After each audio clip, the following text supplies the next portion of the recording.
master of ceremonies for this evening, I am Tommy Dangersy!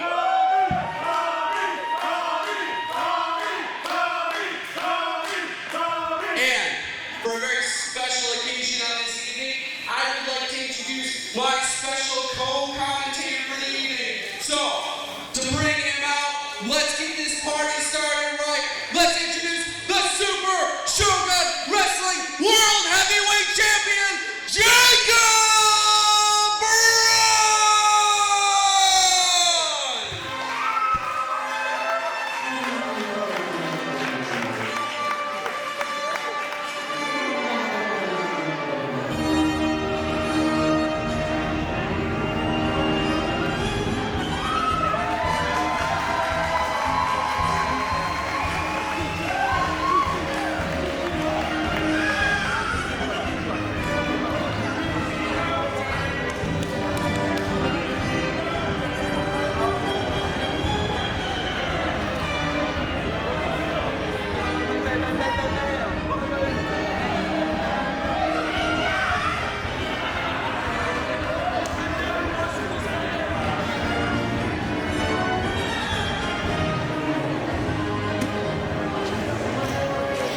Ladies and gentlemen, welcome to Dragon's Den Productions here in West Branch, Michigan.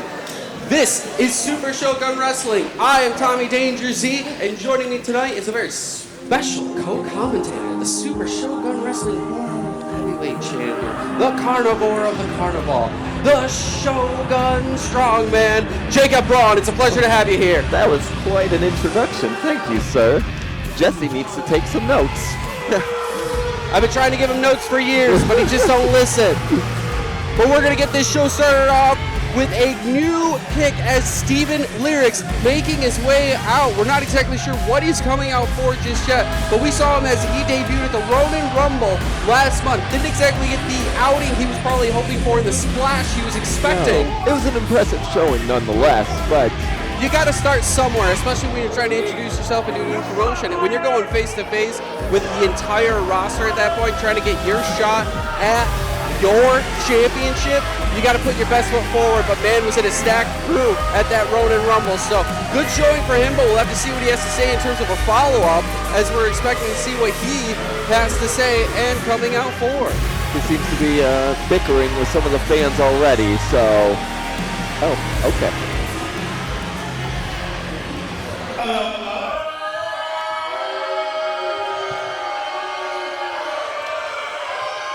Listen. Hello, Shogun. I am Steven Lyrics and I'm talking to you live.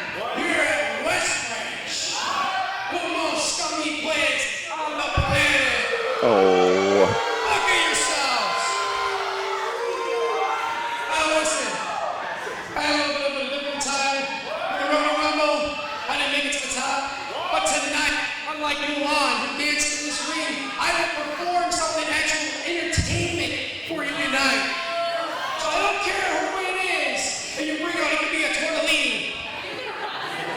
It could be a blue tiger. It could even be Captain Kirk himself. But I want a ref now. I don't want a match now. Very demanding. Very demanding. Really Take some gusto to just come out here and make demands like that.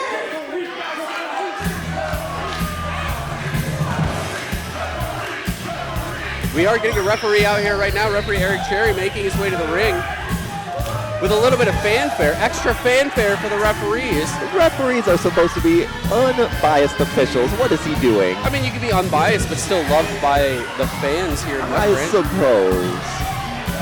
Seems suspicious.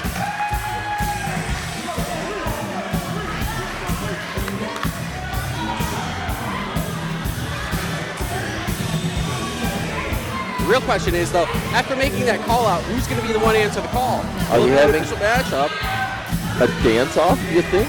I know he said a match, but like the song's playing, and I think there's going to be a dance-off. Well, to be fair, I think that was Cherry's music, and if I know anything about Eric Cherry, I believe he is a dancer. Okay. He dances when he wants to. I thought he would come out to that Cherry Bomb song. Oh, that's fair. I mean, that's what we're accustomed to, but Yeah. we've known him for quite some time.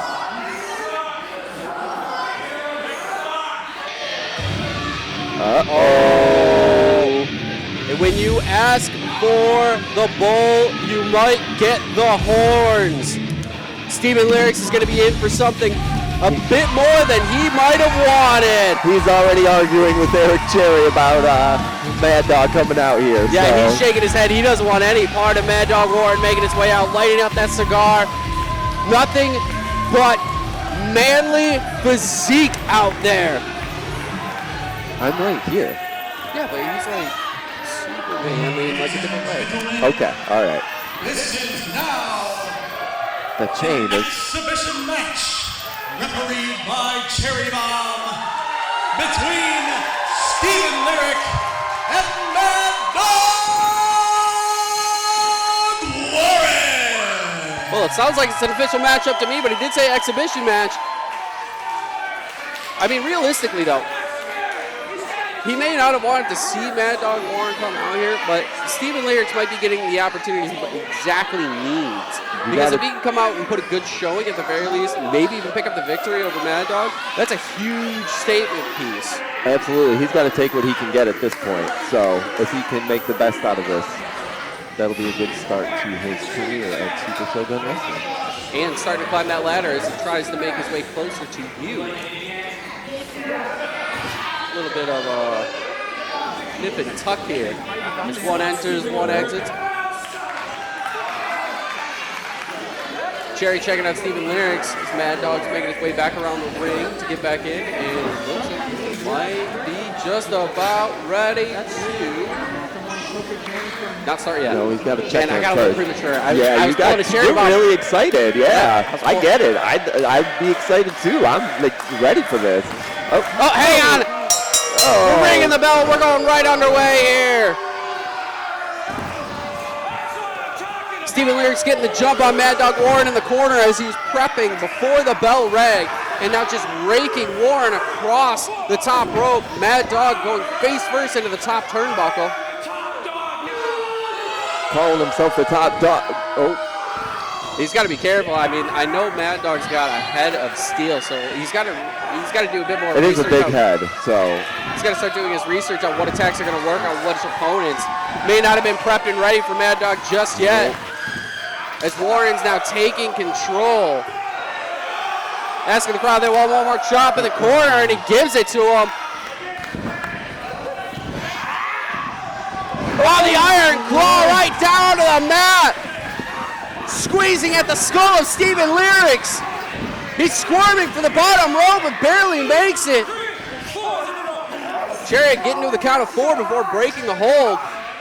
Warren likes to push the limits when it comes to these moves sometimes with the referees and the counts.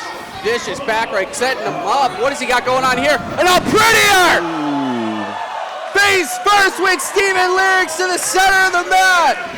Mad Dog Warren flips him over 2, 3. That's it. What a quick match on that one. Freedom and weep. Gentlemen, your winner. I don't think a cigar even went out. That's how fast the match was. Oh, no, he relit it. Well, he did put it out with his tongue. Oh, so. I missed that part. I'm sorry. That's also insane. Yeah. See what I mean by saying manly specimen right there? I mean, I'm not doing that. No. I wouldn't see you doing that either. That's fair. All right, I'll give you that. Okay. But showing not just the prowess of how much pain he can take, but how much he can dish out. And Steven Lyrics definitely bit off more than he can chew on this because the Mad Dog got the full mouthful here tonight. But now we're going to start getting into some stuff here with an official entrance from our ring announcer for the evening, Chase. Looking like that sharp-dressed man walking around, a fan favorite here in West Branch, Michigan at Dragon's Den Productions. You know, I was listening to him earlier as he was making a lot of announcements going around the ring, selling a bunch of stuff, really getting the crowd hyped up. Man, he's got a voice, and he is prepped and ready for this. I think he found his calling. Good thing we called him first.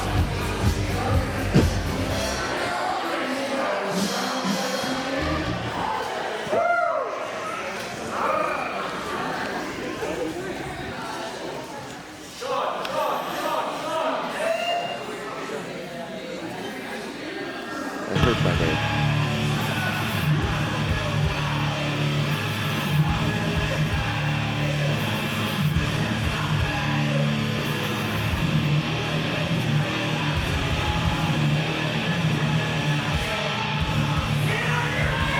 Now that, again, going back to the intensity factor that we saw coming out from Mad Dog Warren, a matchup now that is going to feature two competitors here that we are a bit more familiar with, as we've still only seen very little of Steven Lyrics, but Kyle Shadex now making his way out to the ring. Also, disappointing finish for him in the Ronin Rumble, but then again, there were 22 competitors that had a disappointing day that day. Absolutely. He had a great showing as well. Very intense, as you said. He doesn't stop. No, and he's looking to pick up the pieces here against what we call one of the gatekeepers of Super Shogun Wrestling.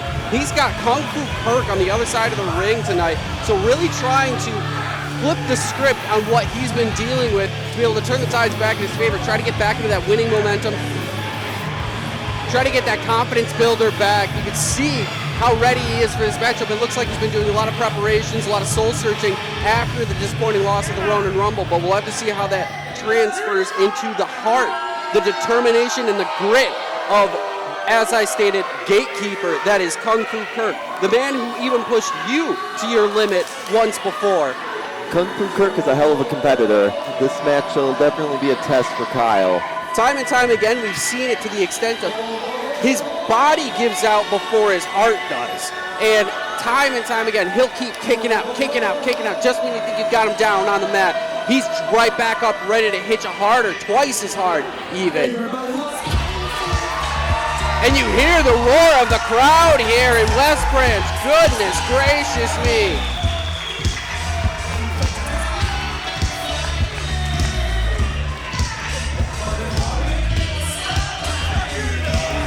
Looking for some more admiration from the crowd. Kung Fu Kirk making his way out. A little bit of an interesting relationship developing between him and Toatelli lately. We saw some of that occurring after the tag match that occurred 2 months ago, and then following up with some of the interactions that him and Toatelli had during the Ronin Rumble. You stole the thought right out of my mind. I was just about to mention that. His alleged best friend, Anthony Toatelli, not here tonight. So we'll see how Kung Fu Kirk can do if he gets back to his roots with a little bit of singles action. I'm sure if you were to ask him, he would tell you Toatelli's right now sitting at the TV, praying every thought he can for Kung Fu Kirk to come out with the victory tonight. You know, he'd probably tell you that Toatelli is here, right here, in his heart. This match. Excuse me.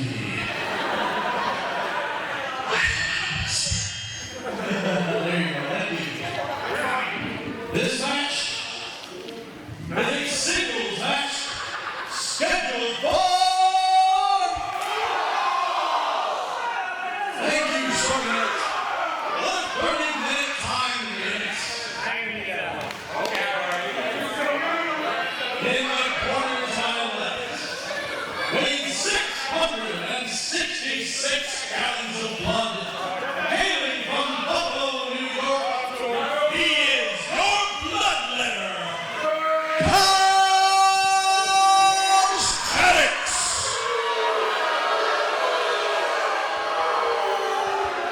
That's quite the resounding boo. Yeah, they definitely do not like him. I mean, I don't care for him either, to be honest, but We have a special announcement weighing in now from 300 to 275 pounds. From Fort Wayne, Indiana, the master of grappling Kung Fu, Kung Fu Kirk!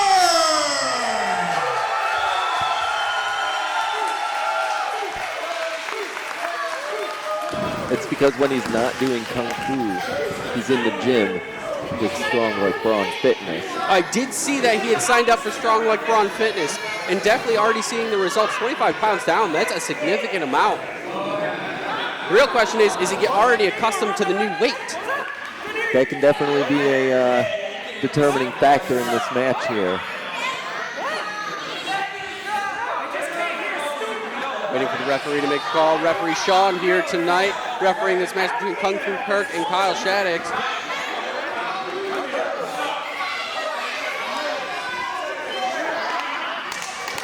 And we are underway.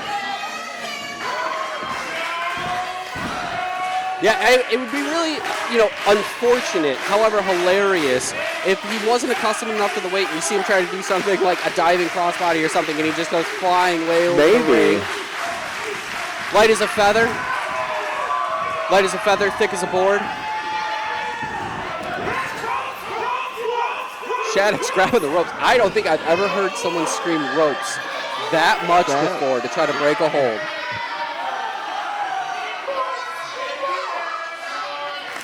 I mean, I guess he's a man who knows what he wants. I suppose that's fair. I can't hear what they're saying.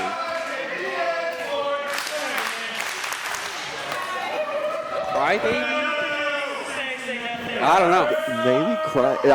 It sounded like Crybaby Edgelord? Maybe something like that. Crowd trying to get into the head of Kyle Shadex right now as he kicks the hand away of Kirk.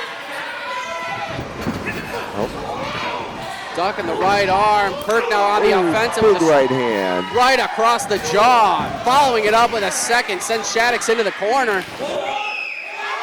Asking the crowd if they want one more. And I don't even think Shadex could have defended that. It looked like he braced for it.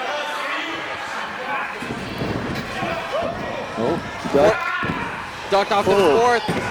Now Shadex following up the right hands of his own across the skull this time.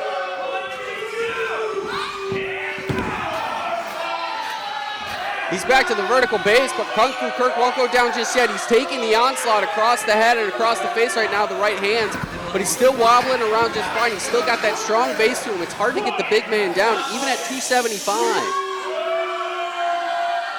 Oh, chop across the chest of Kirk by Kyle Shadex. I don't think that was the smartest move for him to do. Throwing a big chop like that on Kirk is just going to fire him up. Yeah, to give the best kind of reference point. Oh, scoop slam by Kirk as he turned it around. See, I told you. Yeah, you're what a mistake. Picking him up again for his second scoop slam and holding it. Slamming him straight down right in the center of the lights. And now going up to the second rope is Kirk. Looking to drop the elbow. Ooh. Across the face with the double forearm. In for the cover. This could do it, too. Not quite enough just yet. Yeah, definitely the fire-up kind of notion. What I was trying to think of, too, is like in references. There are two people in this industry you don't chop, and that's Kung Fu Kirk and Rick Cartier. Absolutely. Because you're just asking for problems. And a nice neck breaker by Kyle Shadex. Nice pause on the follow-through, in for the cover. Kick out after one. Not enough to keep Kung Fu Kirk down. Barely a two, I guess. But still trying to exert some of that energy. I mean, Kung Fu Kirk is still a big man. He may have a lot of energy, but there's still a limited amount in that tank. Oh, trying to set him up and over, trying to take the big man all the way through, and he does it. Nice job on the follow-through by Shadex to bring the big man up and over the ropes. Reminiscent of what we've seen at the Roman Rumble, where we saw 22 other competitors make their way over that top rope. Referee had a count of 4. Remember, here in Super Shogun Wrestling, they have until the count of 20 on the outside of the ring. Shadex grabbing a shirt from the crowd, from a fan. Did he steal that shirt from that guy? Looks like he's trying to do some choking here. That's an illegal use of some of the a foreign object, if you will. However, being that's happening on the outside of the ring, completely legal, it still respects the discipline of the mat. Kirk ripped the shirt in half. And follows it up with a right hand right to the midsection of Shadex. And chopped him straight into the ring.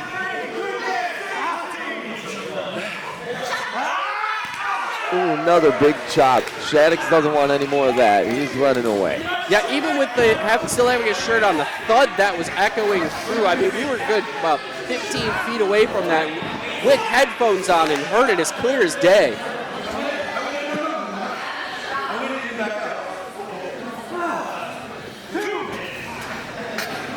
Kirk now talking with the referee on the count on the outside of the ring, it looked like, but he gets back into Shadex now going back on the offensive as he had more than enough time to prepare to get his win back. Absolutely.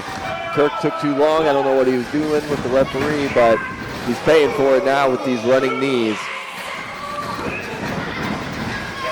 Following the Irish whip along with the knees straight to the midsection, letting Kirk's momentum be used as a weapon, and a stomp right across the shoulder. Kirk is down. Shadex in for the cover. 1, 2. Kick out after 2. But it looked like there wasn't a lot behind that. That was a bit of an onslaught happening right there. Maybe kind of like a pre-planned, a bit of an attack by Shadex, looking like he was doing some of his homework to try to get the big man down.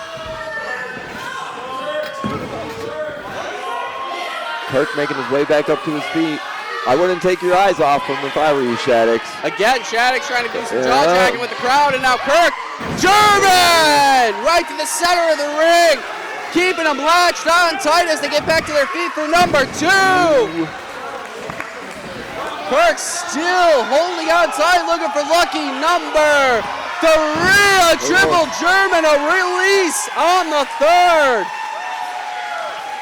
I think Kirk hit about 10 German suplexes in the Rumble last show. I'm surprised it was only double digits. I know, right?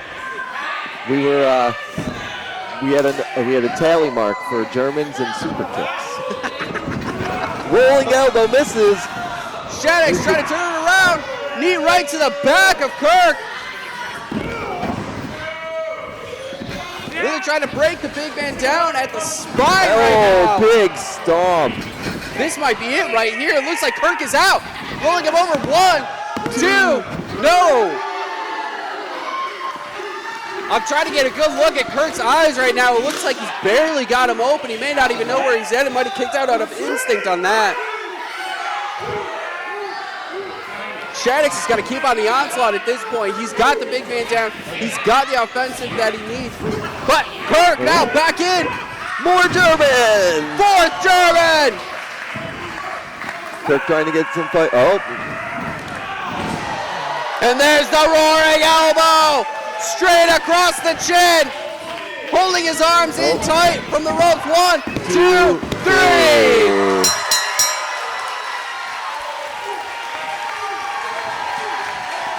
Kirk with a strong win here.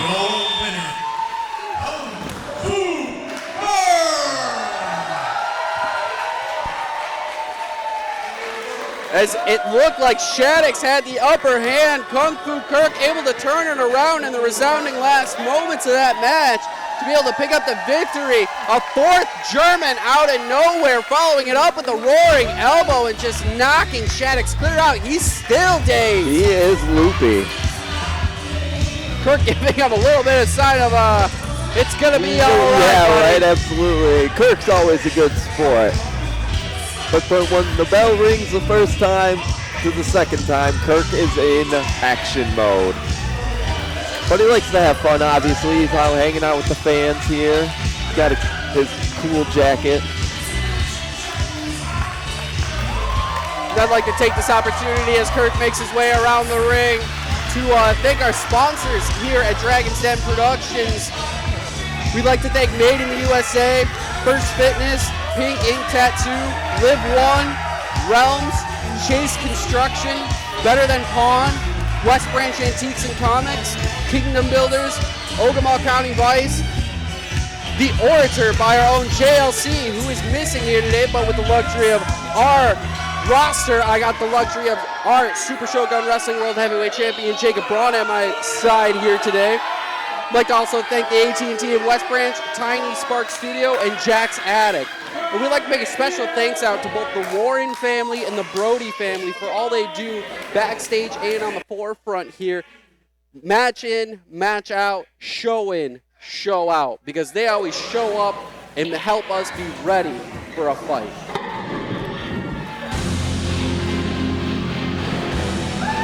Oh, boy. Well, you want to talk about intensity. It seems like we just keep ticking up that scale one piece at a time. This next match definitely isn't going to be something that you could say maybe an even match. However, you never know what's going to happen with the, you could say, unique confines of the brain of Chuckles. That is a very good word to use there. I guess the real question is, do you think he's the one using his brain, or you think it's Scoops doing all the talking? I mean, I would think Scoops, to be honest. He's the mastermind. He's the one pulling the strings. I mean, I've never had a conversation with Chuckles here, but just seeing him backstage and seeing him in the ring, I don't think he's all there. You know, if I'm going to be blatant about it, obvious here, I mean, I feel like most people would come to that conclusion as well. Well, so there's got to be something in that Scoops. But at the very least, what we have seen is he's all in the ring when he's in that ring, because he can do some mighty damage as long as he's not tempted too much by sweetness. Exactly. Yep. Matty Fine lured him out of the Rumble using sweets, actually. Here we have CFR coming out. And you can definitely already see why we thought it might not be a quick toe-to-toe battle here, but definitely a proving ground possibly for CFR, who's trying to get into his winning ways. But we know, you can see the size and weight comparison between the two. It's going to be tough sledding for CFR, the Wolf of War, to make a stand against an ice cream truck that is in the ring. You can see he's already scared. He's wincing Yeah, now. he is.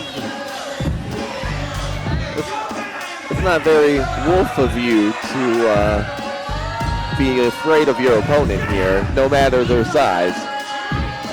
I'm going to be honest with you. I don't think I would have been able to handle it. I probably would have walked out. I mean, if I was going into that ring and I saw Chuckles on the other side, I don't think I would have stepped. I don't think I would have stuck around. But I'm also not a wrestler. That's very true. I actually always keep one Snickers bar with my protein bars, just in case. Just in case. You don't know what can happen backstage. Better to be prepared. Exactly.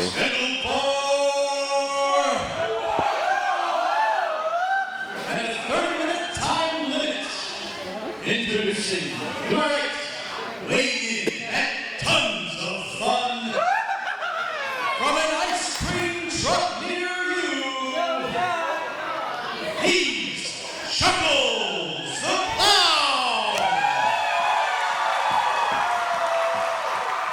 That laugh is ear-shattering. It is wild to watch. Weighing in at 210 pounds, from Indianapolis, Indiana, he is the Wolf of War, CFR.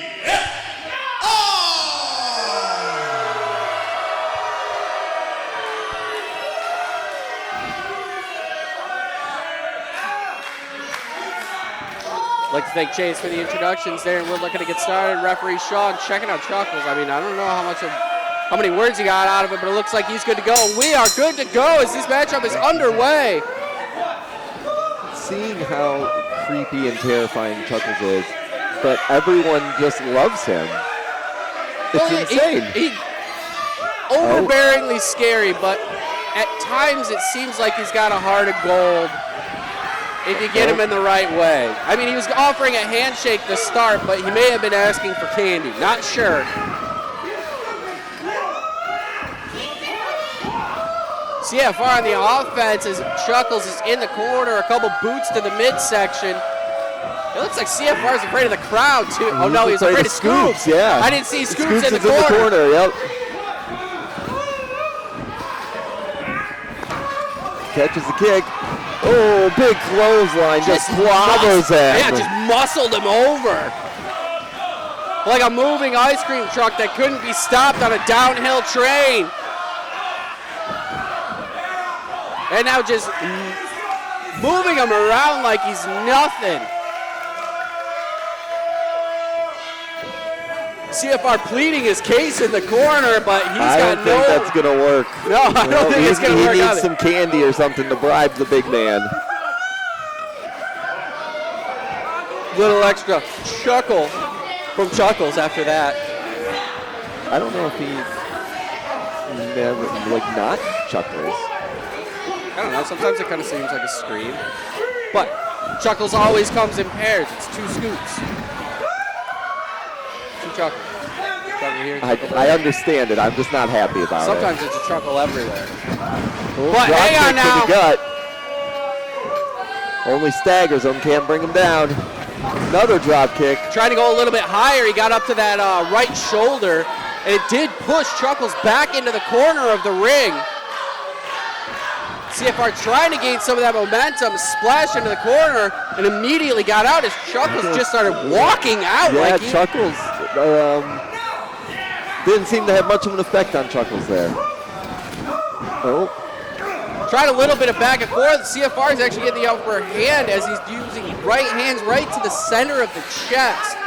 How much is it really doing here, though? I don't think... Chuckles looked like he had some words with Scoops. Down to one knee. As CFR landed another drop kick.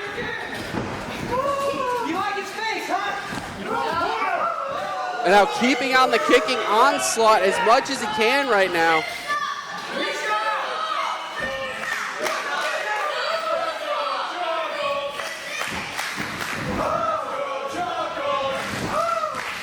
More kicks in the midsection. It looked like it angered Chuckles enough. Choking him back into the corner. He's getting that second wind.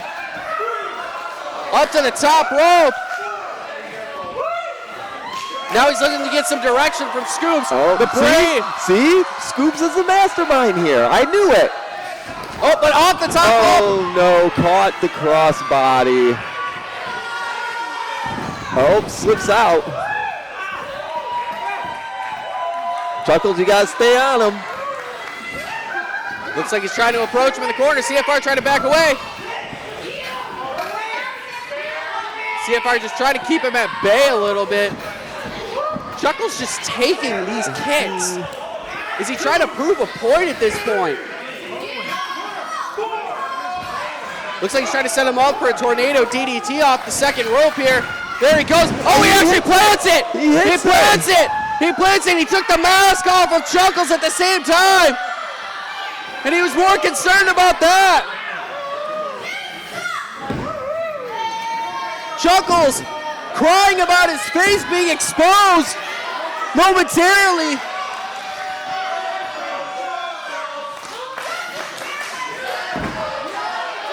Crowd trying to will him back up to it. He does have the mask back on.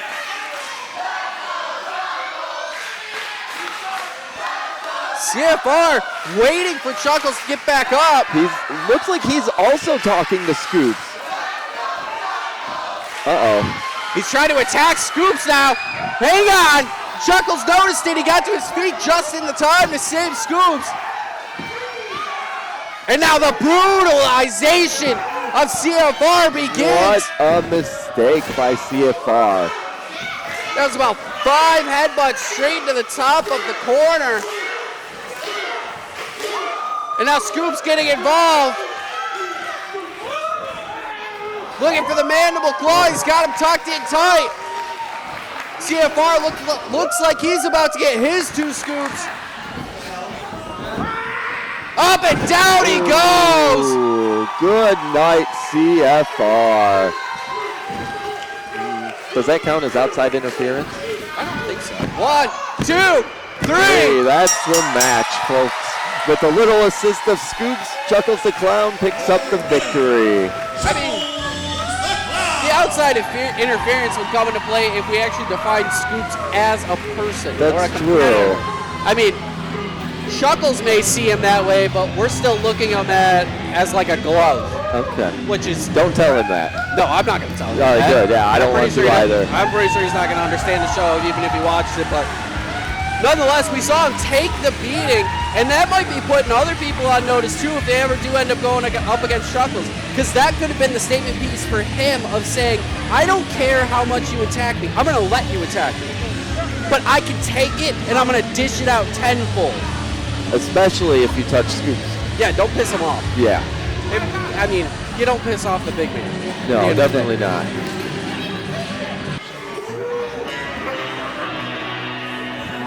Now, this is what I've been waiting for, especially after hearing that you were doing commentary with me, big man. I hate this guy. We see so much. The big Surge making his way to the ring, fresh off his win at the 2024 Ronin Rumble. Oh, you're gonna rip a sign? Yeah, you're so cool ripping signs. Ooh. Don't you worry about me. A little bit of jaw jacking back and forth between our champion Jacob Braun and who is going to be his number one contender, after winning the Ronin Rumble on our last episode of Super Shogun Wrestling. Eric Surge outlasting the other 23 competitors in that ring, although he did have the luck on his side of being the last entrant after heated discussions and debates with our CEO, Benjamin Brody. What is this idiot doing with all of these signs? Collecting them?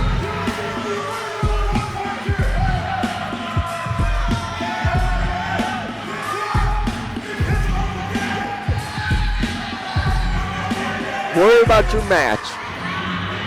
He's definitely got you on the mind, and is he looking past his competitors here this evening as he collects the signs in the middle of the ring? And now, see, this is where I'm going to ask the question. Surge is calling himself the self-proclaimed Super Shogun Wrestling World Heavyweight Champion. He's actually asking Eric Cherry to get rid of the signs. This is kind of comical. He collected them for the referee to get rid of them. He doesn't want the fans to have them. Okay. But he's going to be worrying about that as his next competitor is making his way to the ring. The Great Akuma, who we saw make his return at the Ronin Rumble, caused quite a few delegations, caused quite a few stirrings between him and Red Tiger during that match, as we saw that start to develop back at the Graveyard Gauntlet, that Red Tiger won.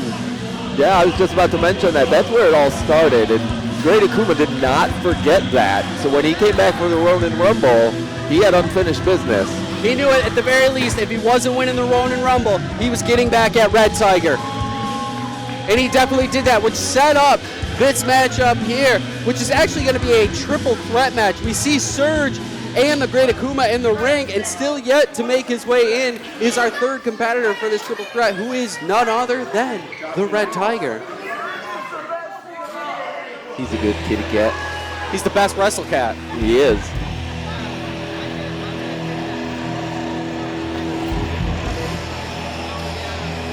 But as he makes his way to the ring, going back to what I started saying, the self-proclaimed Super Shogun Wrestling World Heavyweight Champion, he does have a pinfall win. Now, we can say semantics on how the pin happened. Yes, I understand how that match happened. I watched it. I know. He still holds a pinfall victory over you. He is now your number one contender. Do you hate him because you're a little scared of him? No, absolutely not. I don't get scared of anyone. All right. Except maybe Chuckles. But that's fair. Because of that laugh. Yeah, that's fair. That's for a different reasoning. Underneath all those scoops of ice cream, he's probably a nice guy. I'm just trying to make sure on whether or not to get a gauge on whether or not Surge is starting to find the chinks in your arm or the cracks. No, I hate Eric Surge because he is everything that is the opposite of what this company stands for. Trying to what take I stand for. Trying to take the short way out, trying to get the easy victories, trying to do whatever he can. No honor, no integrity. none of it. Lie, cheat, steal his way to victory, right? Unfortunately, some people have to do that. But it did get him top billing now. So what we're looking at now is the possibility. He's ripping signs again. Yeah, Cherry brought the fans their signs back, and so now he just resorted to ripping them. Did we ever find out if it's a fear of the signs or an obsession? It could be both. I have to do a little bit more research on that. I haven't been keeping up. I missed an episode. And now I feel like I'm dragging behind here. I'm just here to take your job. I'm doing it all. So every time you're not here, I'm here. But are you going to wrestle while doing commentary? I could. We got to get some wireless headsets. Yeah, we'd have to get the wireless headsets. And then I could do that. God forbid you get put in a headlock.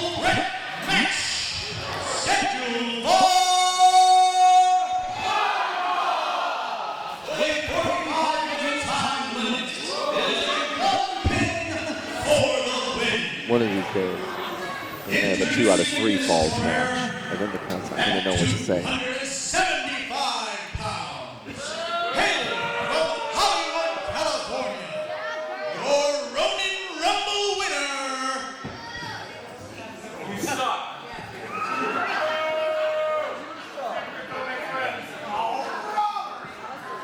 A lot of extra talk the wrestlers have been doing tonight to our ring announcer. And the self-proclaimed Super Shogun Heavyweight Champion. Should have seen that one coming. Yep. We were just talking about it.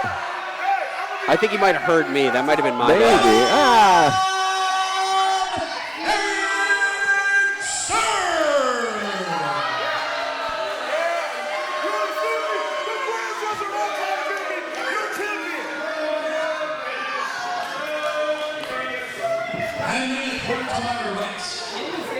From the land of the rising sun, the forbidden warrior, the great Akuma!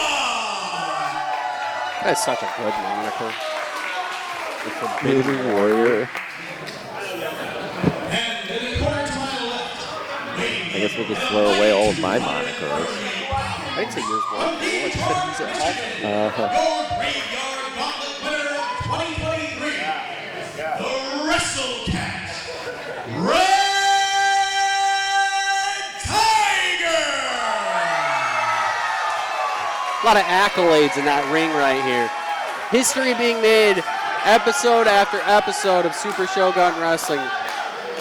My notes have been getting longer and longer because of it, and it's going to be harder to keep track, but man, is it worthwhile to see these competitors, these wrestlers grow in that ring. And we are underway for this triple threat match. The Great Akuma, Red Tiger, and the Ronin Rumble winner, Eric Surge, fresh off of his Ronin Rumble win. Thanks for the reminder. Sorry, dude, it's my job. I gotta make sure everybody else knows, not just you. All right. It's what you have to look forward to. August 24th.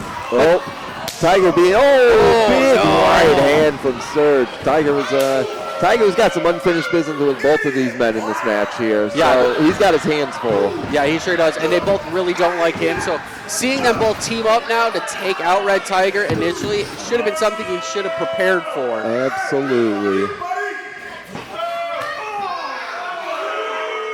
That was for me? Yeah. I didn't hear it. Good one. Oh! Maybe I shouldn't have asked for it. I'm sorry. I said I didn't hear it. I feel bad, Red Tiger. I apologize. And Akuma continues the onslaught. Back elbow from Eric Surge. Tiger's got no offense right now. It's a 2-on-1 handicap match, which you're going to be familiar with later on this evening as you take on the Den in our main event. Oh, that's the double line. Or double shoulder block. And now a big splash into the corner. Akuma getting back to his feet, and Tiger shifting his focus to him to be able to Irish whip him into the corner to hit both of them at the same time with a splash. Irish whip into the opposite corner. Tiger now going corner to corner here.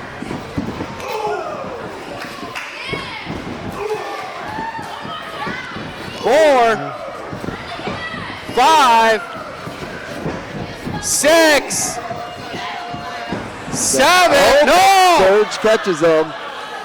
Ooh, And then hung up on the ropes. Off goes Surge. Oh, shoulder block.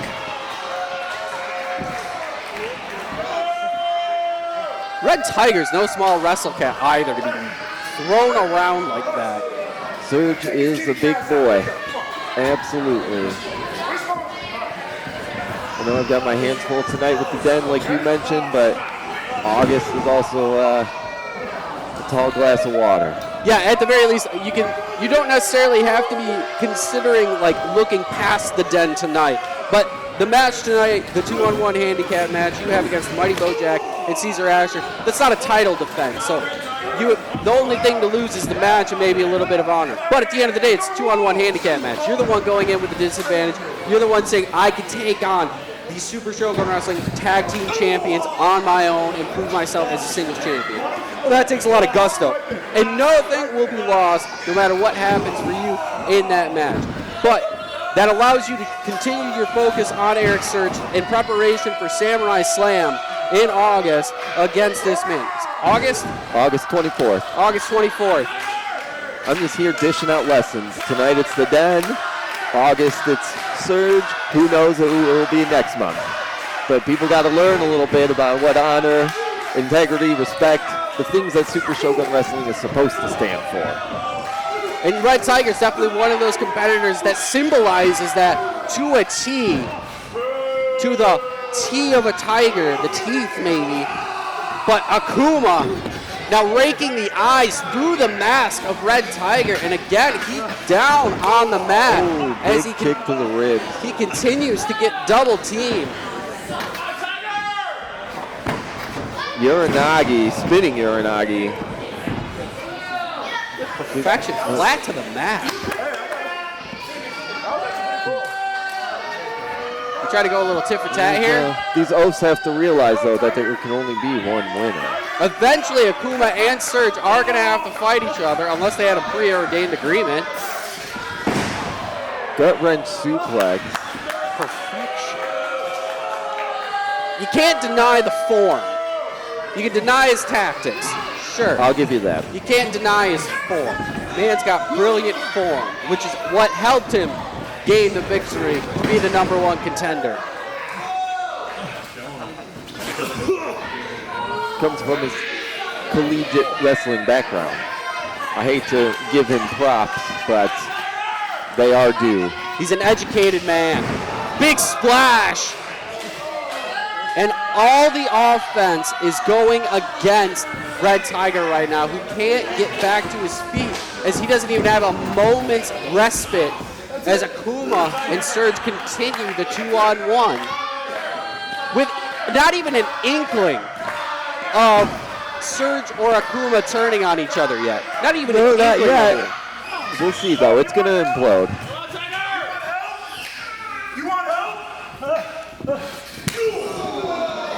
Right to the throat? Oh.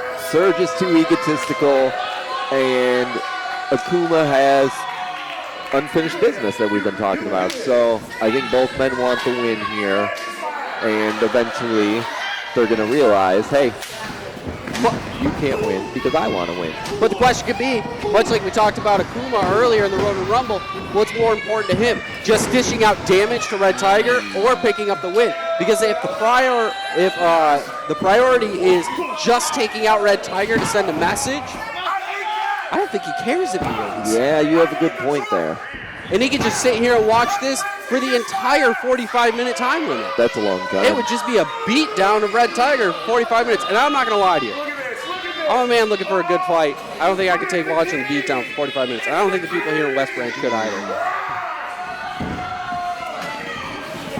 Eventually, someone will get involved.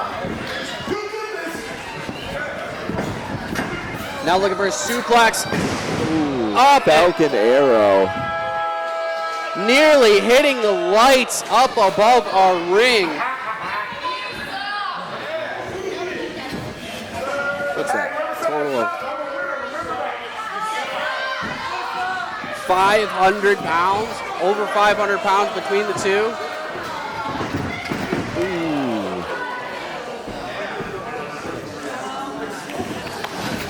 Uh-oh. Akuma going for the pin finally. Hang on now. Here we go. That's what you were talking about. Oh! Akuma went for the pin first. Yeah, I would have expected it to be Surge. Yeah. But now Surge is going in for the pin after taking out Akuma.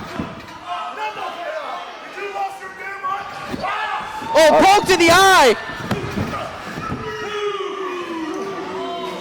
Akuma and Surge now going back and forth, trying to create the opportunity to pin Red Tiger. And Surge catching Akuma with the oldest trick in the book to follow it up with another eye poke. And now Surge attacking Akuma on the ropes.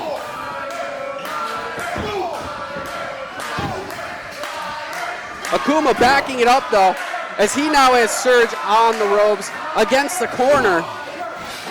Winning for some shoulder blocks, but Surge turning around elbows right to the... Oh, big forearm from Surge.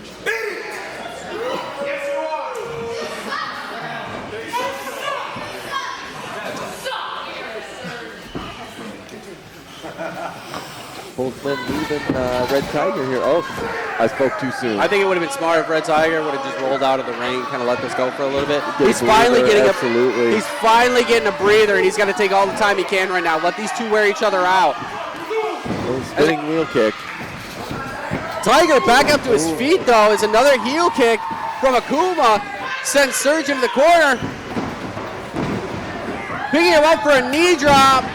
Clothesline. Oh. Almost like a claymore. Yeah, a big single leg drop kick almost. Right to the underneath of the chin. The under chin. All three men down. I'm sure Red Tiger prefers to get scratches there than kicks. That's more than likely true. Crowd trying to will Red Tiger back in as he's trying to pump himself up to get back into this. Akuma and Surge on opposite sides of him, on opposite sides of the ring, using the ropes for assistance. All three at their knees, slowly making it up. Akuma stumbles a bit as Tiger starts to take advantage. Over the head, belly to belly. Looking to set up Surge now. Just tosses him over his shoulder. Looking for number 3, up and over goes Akuma. Where is Tiger finding the energy right now? Going for a suplex. Big suplex. Twisted him all around. the way over. Landed right on the hip. Surge down. Akuma down. Tiger the only one raring to go at the moment. Raring to go. Oh, cutter! Cutter out of nowhere from Surge. Akuma looking to take advantage. He drop kicks Surge out of the ring. Goes in for the cover on Tiger. 1, 2. No! Kick out by Tiger. Not much behind it, but it was just enough and just in time to kick out to keep this triple threat rolling. Surge on the outside of the ring.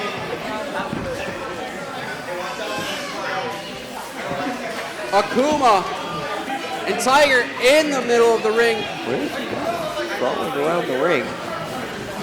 Looking under the ring.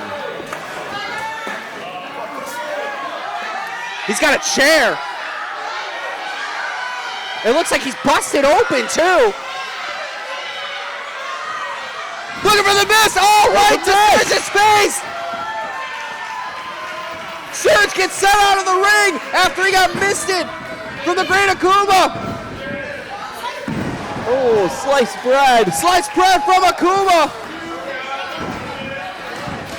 Akuma looking to take advantage of the situation. Kicks right to the side of Red Tiger. He's going up to the top rope.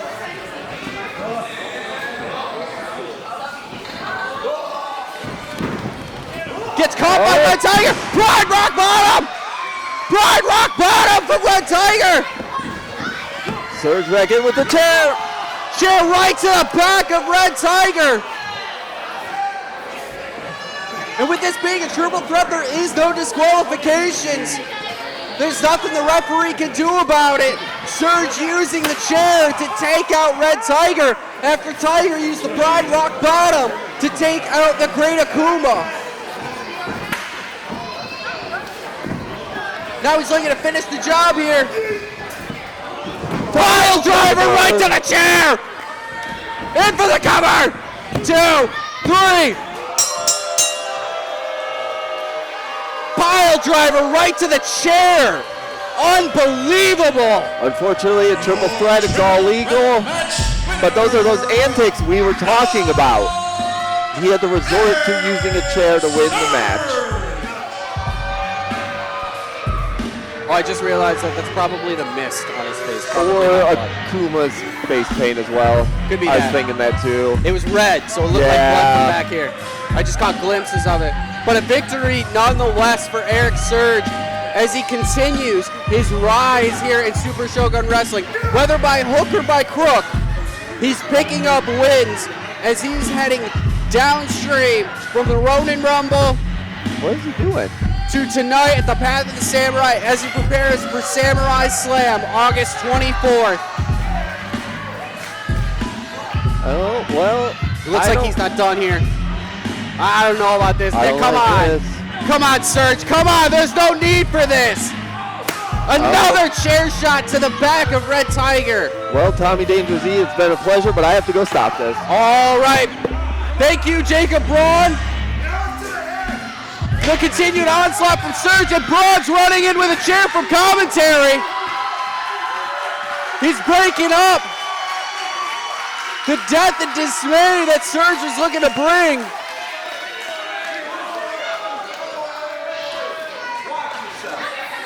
And a face-off of the two that you will see August 24th at Samurai Slam.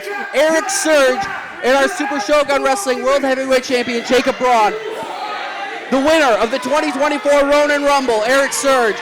And our inaugural Super Shogun Wrestling World Heavyweight Champion, Jacob Braun. Jaw-jacking back and forth. Surge not sure what to do. He's asking the crowd if he wants a fight. Pitches the signs.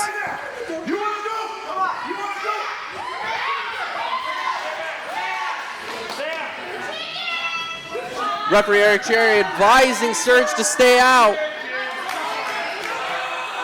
Surge backing off back up the entranceway.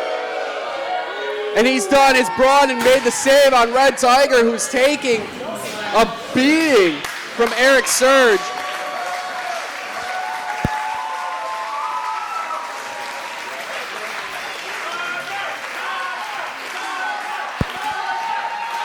And Braun helping Red Tiger back up to his feet with the help of referee Eric Cherry.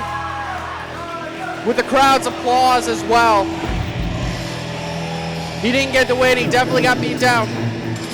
The Great Akuma didn't come up with a win either. They're still gonna have some unresolved issues between the two as we see development of storylines happening right before our eyes. Surge and Braun, Red Tiger and the Great Akuma. I'd like to thank again our Super Shogun Wrestling World Heavyweight Champion, Jacob Braun, for assisting me on commentary for as long as he did until he was forced to get out and make the save. I'm here with Eric Surge after his match.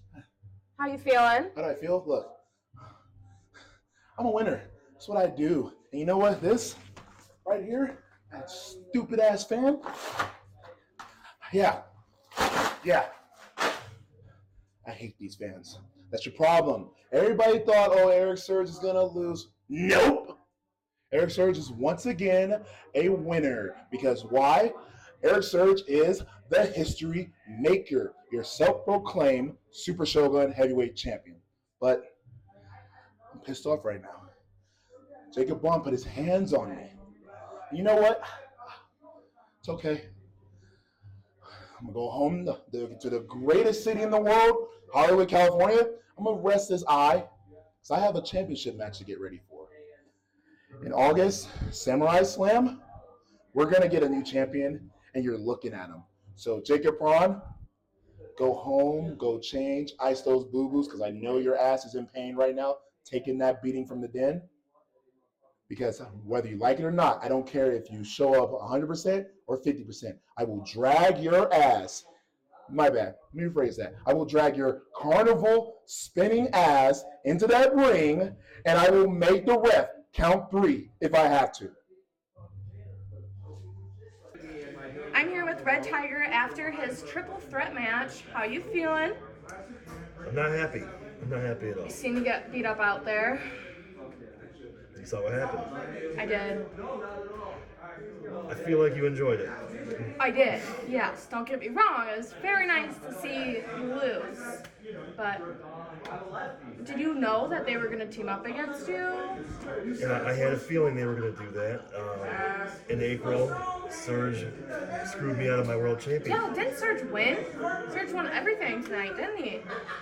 He did. He did do that. Yeah. So you're just not as good as Surge then? We'll see. I think everyone's going to see. Okay. I'm here with Kyle Shadex after his match with Alexander Kirk. How you feeling? I hurt. I'm pissed. He still ripped my shirt last month. I don't even really want to talk about it right now. I got ragdolled around the ring by an absolute goof who thinks he knows Kung Fu. It wasn't Kung Fu! It wasn't Kung Fu, Kirk! It wasn't! It wasn't! Not a bit of that was Kung Fu. I know Kung Fu. I've seen it before, and that was not it. God! Neck. All I know is that I have been on an absolute losing streak since I've been here. But everybody out there knows who I am. They see me, and they know bad things are coming. And this is no different next month, the month after, whenever. The bloodletter's not done until every drop is out of my damn body. God!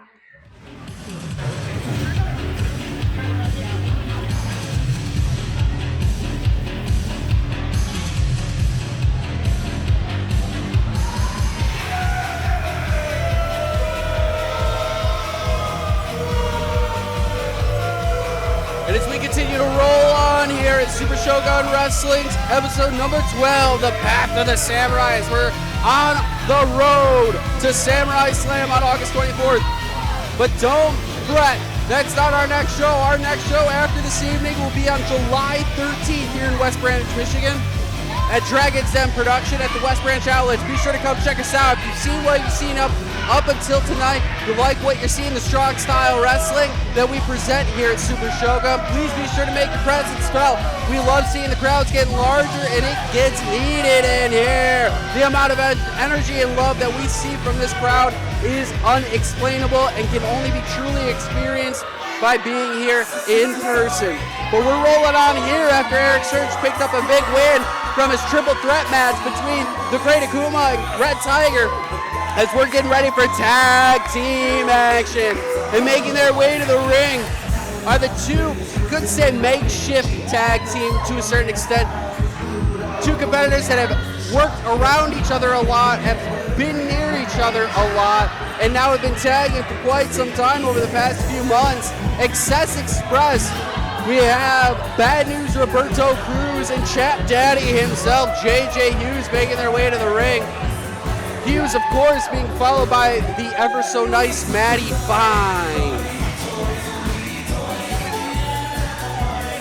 Last we saw Excess Express, they took on the Den in another match where they actually picked up the victory. I unfortunately was not here to witness said feat, but I am told it was quite the astounding victory for Excess Express as they took down the reigning, defending tag team champions, the Den. So where does that put them in place for a title shot down the line, as the Den is in action later on tonight in a 2-on-1 handicap match against the champion Jacob Braun, who is now in the back preparing for his matchup. And I'd like to thank him again for spending time at the commentary table and assisting me through the first half of the show.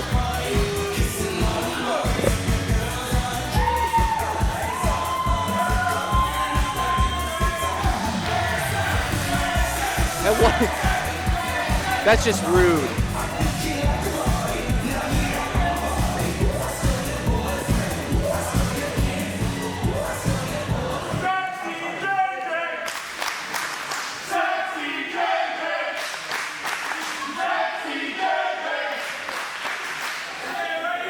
Crowd showing a little bit of admiration for J.J. Hughes.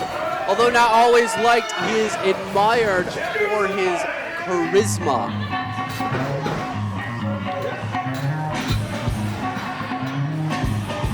Now wearing Roberto Cruz's jean jacket, but now making their way into the ring will be their opponents, those that have gone up against the Den on many occasions, still have not picked up that crucial victory against the Den, but always put up a bigger fight than the Den could handle more often than not.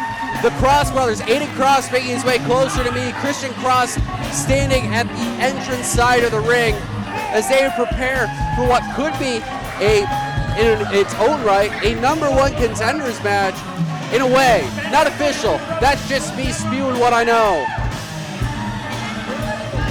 The action and offense that we've seen from the Cross brothers, excuse me, and knowing what Excess Express is capable of. That's what I'm talking about, Aid. You gotta prepare, gotta get ready, gotta get hyped.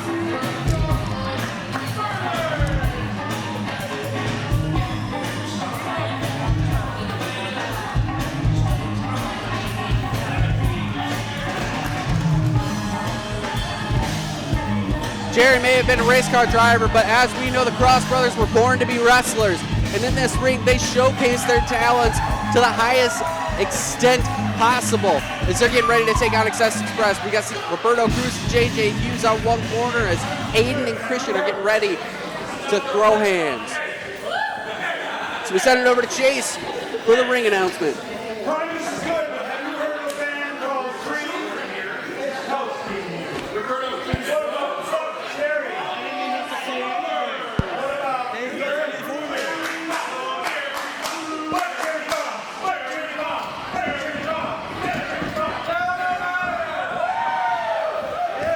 A little bit of extracurriculars happening before the ring announcement as Excess Express is trying to get referee Eric Cherry to party a little bit as Aiden passes out, probably due to boredom of the situation. This match is a non-title tag team match.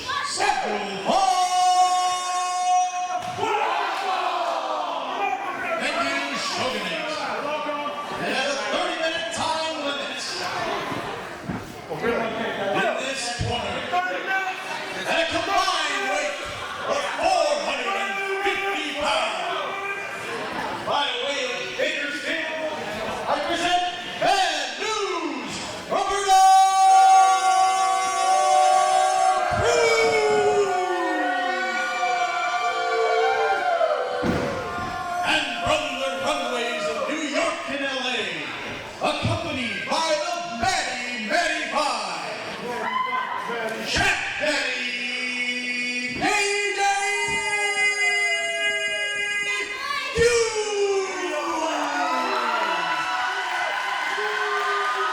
Together they are the Excess Express.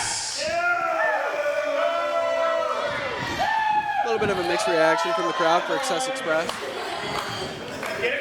And the corners at a combined weight of 350 pounds. Hailing from the back alleys of Greensboro, North Carolina, Aiden and the corrupt Christian Cross. They are the Cross Brothers.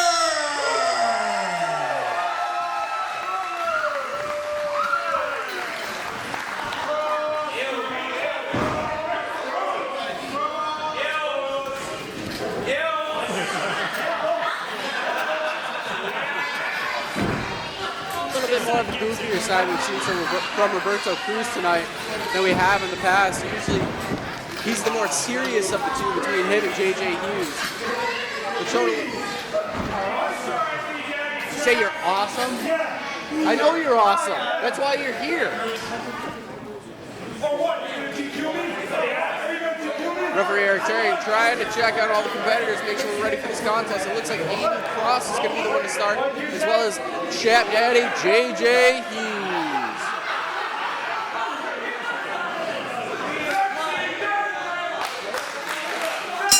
And this matchup is underway, our tag team contest for the evening.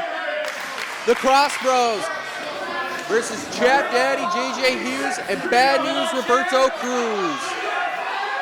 J.J. Hughes looking to start off the match by staying moist with his chapstick, trying to offer it to Aiden Cross.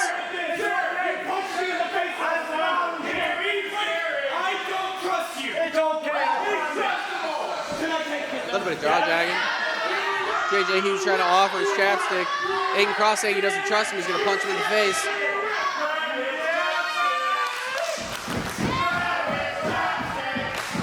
Aiden Cross looking to stay moist with J.J. Hughes. He takes the chapstick. Oh! But he blocks the right hand. He uses the chapstick and then sweeps the leg. And now looking to apply the chapstick to J.J. Hughes. Can't really see what's going on there on the other side, but he throws the chapstick away. Looking to turn this into a normal wrestling match here. Tag to the corrupt Christian Cross. And the workmanship between two brothers in that ring right now. Double basement drop kick. Aiden gets out of the ring. Christian goes in for the cover, but a kick out right around the 1 count.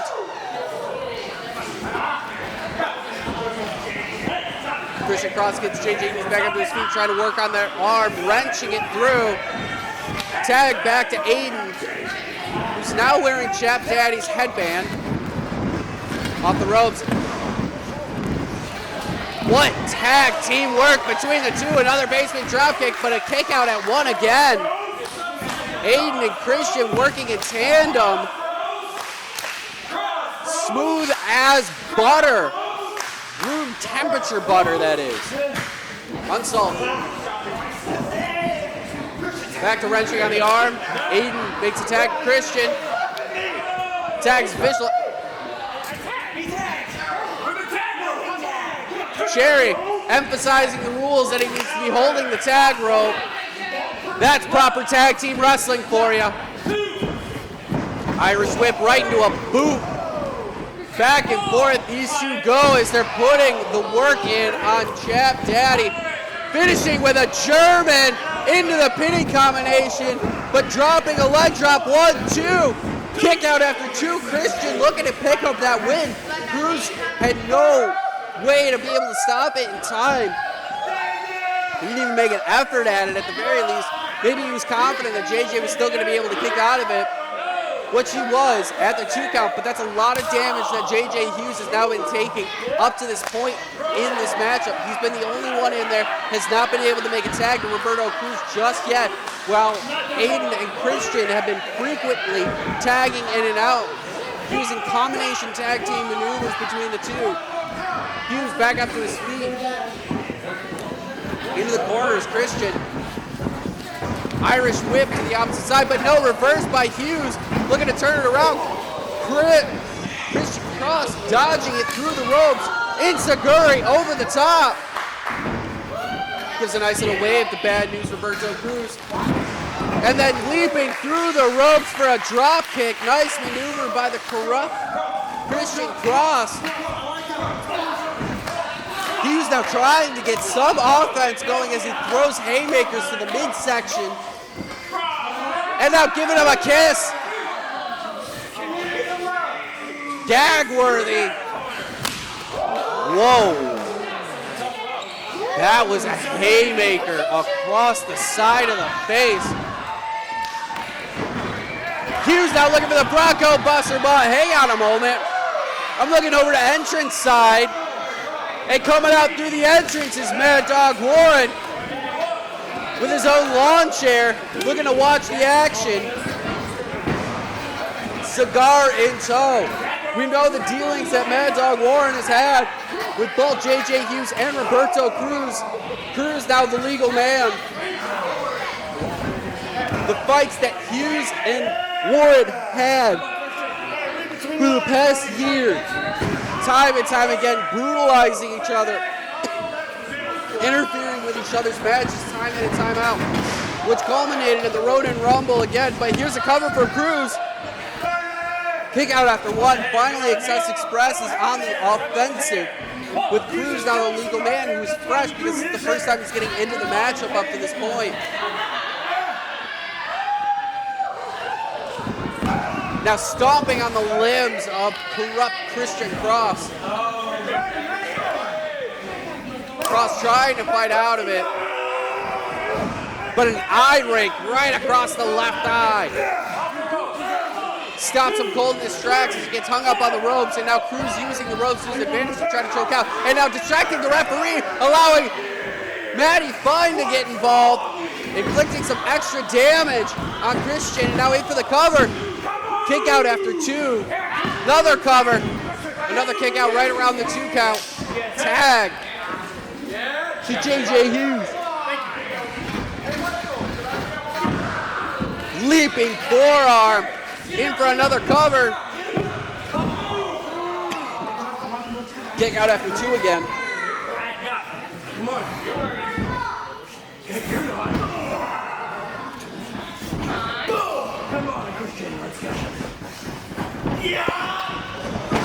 What a combination. Culminating in a fisherman suplex, pinning combination, and Christian is able to kick out after the 2. And now Hughes attacking Aiden on the side of the apron, tagging in Roberto Cruz, doing double duty right now. Drop toe hold. Leaping in for a knee strike right to the shoulder. Now pulling in Christian Cross to the middle of the ring, covering, and another kick out at 2, but Aiden Cross still on the apron. After taking the hit from JJ Hughes just before that pinning combination.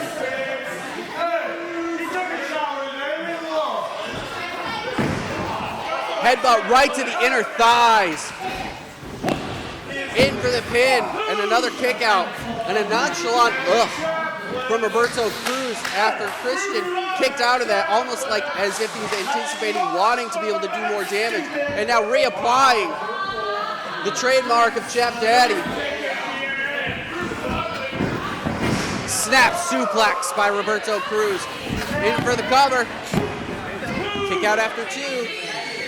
Pin after pin after pin after maneuver after pin. This has got to be exhausting for Christian Cross. He's got to try to do anything he can to be able to tag in Aiden right now. Aiden trying to do what he can to distract Roberto as Cruz was trying to choke out Christian Cross.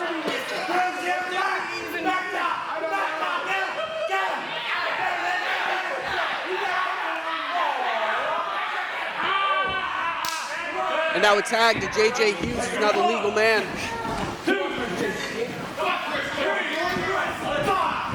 Kick right to the knees of Christian. And now another low drop kick spills Christian Cross to the outside of the ring.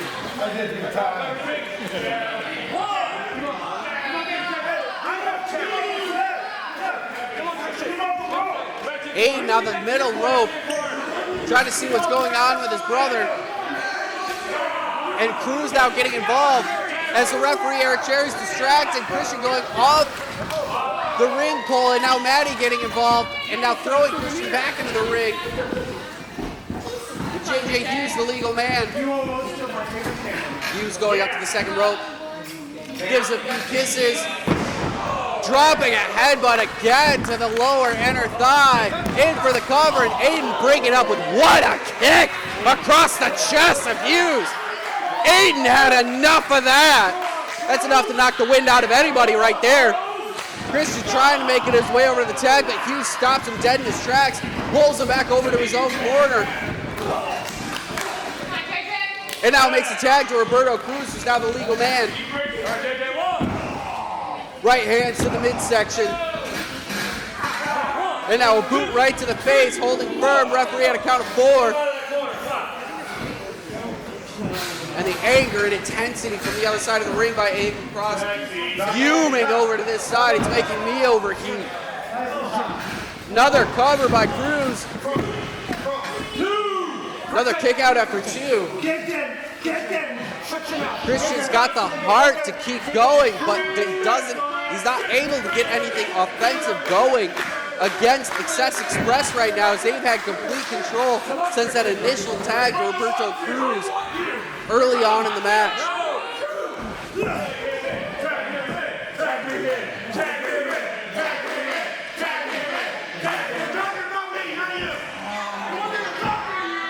crowd is chanting and trying to get Aiden to get tagged in. Trying to will Christian back into this. Trying to break the grasp of Cruz. Does so, but then a clubbing blow right to the back of Christian. Roberto Cruz regaining alpha control. A tag to JJ Hughes, setting him up for a tag team maneuver. Up in a suplex position with an assistant neck breaker. In for the cover. 1.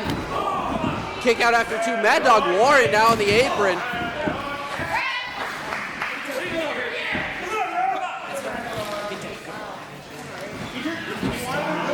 Referee and Aiden Cross get Mad Dog Warren off the apron. He's not part of this matchup. He's just spectating on the outside right now. Hughes now getting up Christian Cross and Fireman's Carry. Rolling senton up to the second rope. Dropping the elbow right to the heart of Christian. In for the cover. 1, 2. And again, Aiden breaking up the pin. It looked like Christian was ready to kick out as well, but nonetheless, it looks like he's got nothing left in the tank at the moment.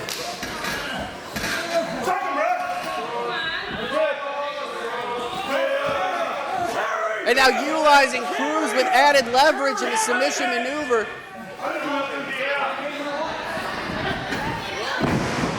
Christian able to turn it around with that hip drop. Finally gaining at least a moment's space, but Hughes is right in the way between him and Aiden. Now Hughes turning it over, grabbing his ankle. Christian able to kick him out. A tag to Cruz, a tag to Aiden. Aiden getting a cheap shot in on Hughes. Cruz gets ducked out into the corner. It's a Curry by Aiden Cross off the ropes. Diving drop kick through the ropes to Hughes. A one-man wrecking ball at the moment is Aiden. He's looking to take out both members of Excess Express at the same time.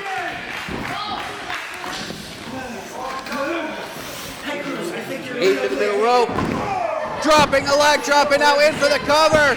1, 2. Hughes though breaking it up at the last moment and now putting a beat down on Aiden. He rolls Roberto Cruz back to his own corner and tags himself in. Now clubbing blows to Aiden. Christian finally back up to his feet, standing right behind Hughes. Just grabs him with a belly-to-back suplex. Christian still dazed, but he has enough wherewithal to drag Aiden to his own corner. Tags himself in. Now Christian and JJ are the legal men. But a running back elbow by Cruz knocks Christian down to the mat.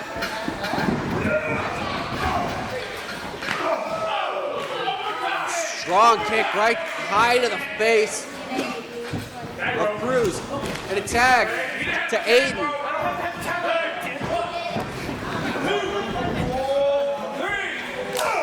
Cruz turning it around, avoiding the double team. Christian though getting the Irish whip, reversal by Roberto Cruz. Eats a boot for his liking, and it's a Curry off the top rope. Extra flutter in that air maneuver. Now Hughes and Aiden Cross going at it, the two legal competitors. Up and down he goes for a spine buster. Aiden Cross showing off the strength.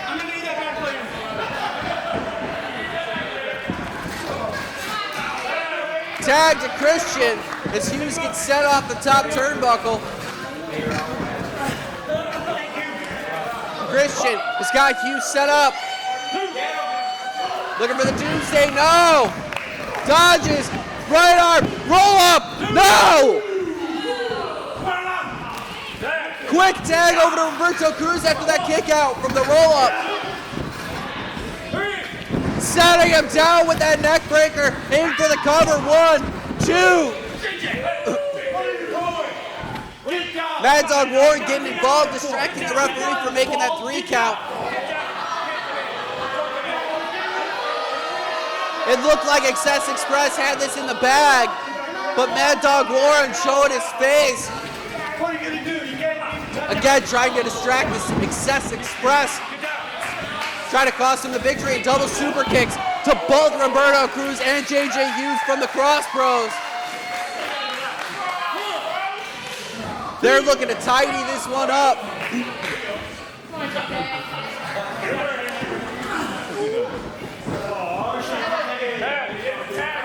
Tag happens. Aiden's down the legal man, again setting him up. Off the top for the double stomp. And Aiden in for the cover. 2, 3.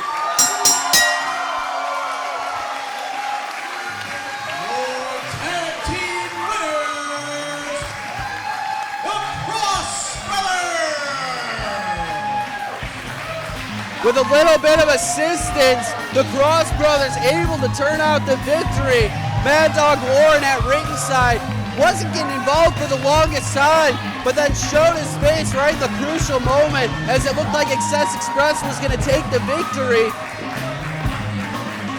But just in the nick of time, getting up on the apron, distracting the referee from the 3-pin, and then that allowed the Cross Bros to gain their wits enough to be able to combine their strength to super kick both Roberto Cruz and JJ Hughes right in the face to pick up the victory, as Matty Fine could only look on in disgust.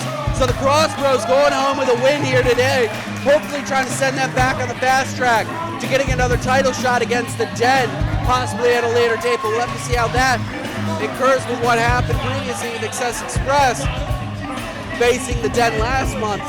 Now, we have a bit of a three-way tussle, but hang on now. Mad Dog Warren in the ring. Hughes doesn't know. And Warren just knocking out both Excess Express members. Clubbing blows to the back. And then a backbreak. And now another Prettier, this time to the pretty JJ Hughes. Mad Dog Warren laying out Excess Express and then making like a bat out of hell. Excess Express taking the loss from the Cross Bros and also taking the beat down from Mad Dog Warren. This story is still unfinished. Mad Dog Warren and JJ Hughes have unfinished business. Roberto Cruz getting caught in the crossfire here tonight. We'll have to see how this ends up playing out as we continue on the path to Samurai Slam on August 24th.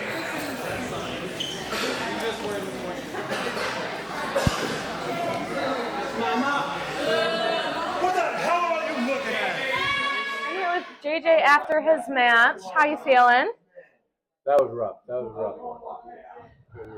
And then you got Jared out there, and things got a little wild. So, what happened with you and Cruz at the end? A little miscommunication, I'll say. Somebody needs to listen, right? Right, I told you guys if you just listen to me, we would do it, and you guys did not listen. We got wrong plans. We thought you meant left and we went right. Who mixes up their left and right? Hey, some people are dyslexic. You know what I mean?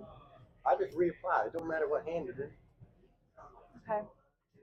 Now that Excess Express has made their way to the back, licking their wounds nonetheless and trying to reanalyze the situation on how they're going to start addressing moving forward here at Super Shogun Wrestling, whether or not they're going to have to deal with the tag teams that are Cross Bros, the Den, but now only that, but Mad Dog Warren.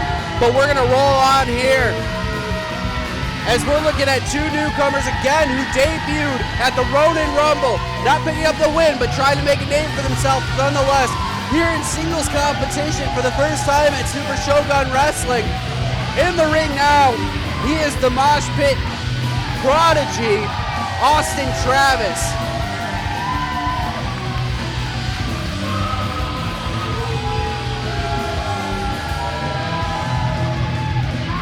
Definitely full of energy is Austin Travis.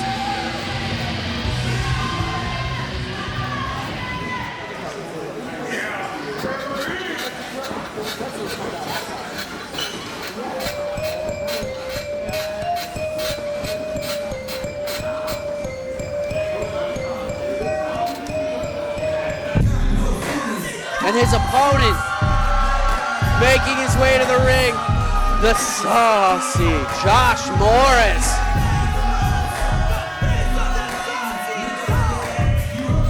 Again, debuting at the Ronin Rumble for Super Shogun Wrestling.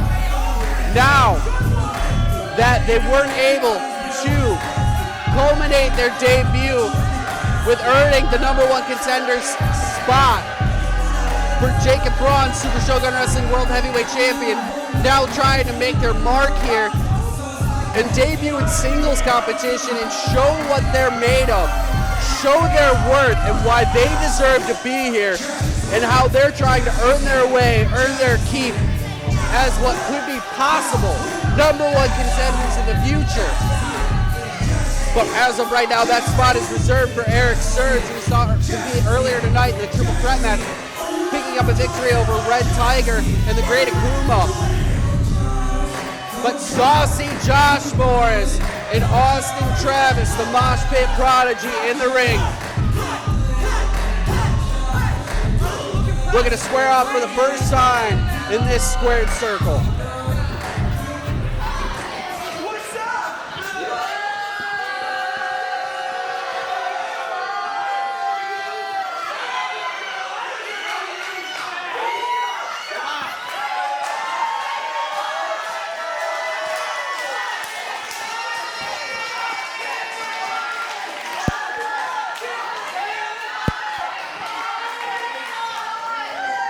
Setting it over to Chase for the ring announcement to start this matchup.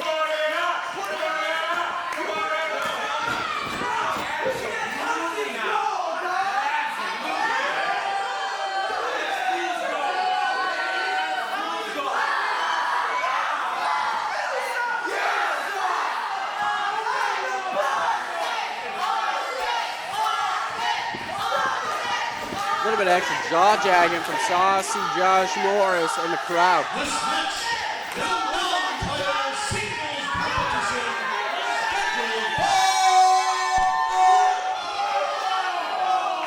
with a 30-minute time limit. Oh, it ain't gonna take that long, about 30 minutes of In her tournament, and Chris, 202 pounds, all the way from Tricktown, Pennsylvania, Saucy Josh Morris. Drip Town. You heard that right, ladies and gentlemen. Drip Town. Saucylvania. And the opponent to my left, weighing in at 165 pounds and a towering 5'7", coming from Standish, Michigan, having been born from the depths of the mosh pit, he is your heavy metal maniac, Austin Travis. Quite the reaction for actually both competitors here, as they're now just trying to make the names for themselves. It seems like they're already quite established at the moment. Austin Travis and Josh Morris looking to go head to head. Which will prevail, the sauce or the mosh pit? What's this guy? Mr. Mosh Boy! Mr. Mosh Boy! We are underway. Saucy Josh Morris! Saucy Josh Morris! Saucy Josh Morris! Now you wanna ask who I am? Who are you? Who are you? Who are you? Who are you?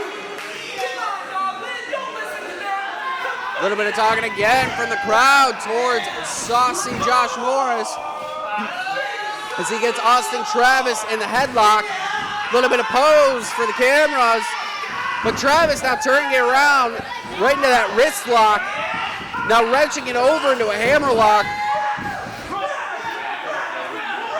Morris grabbing the ropes, Travis releasing.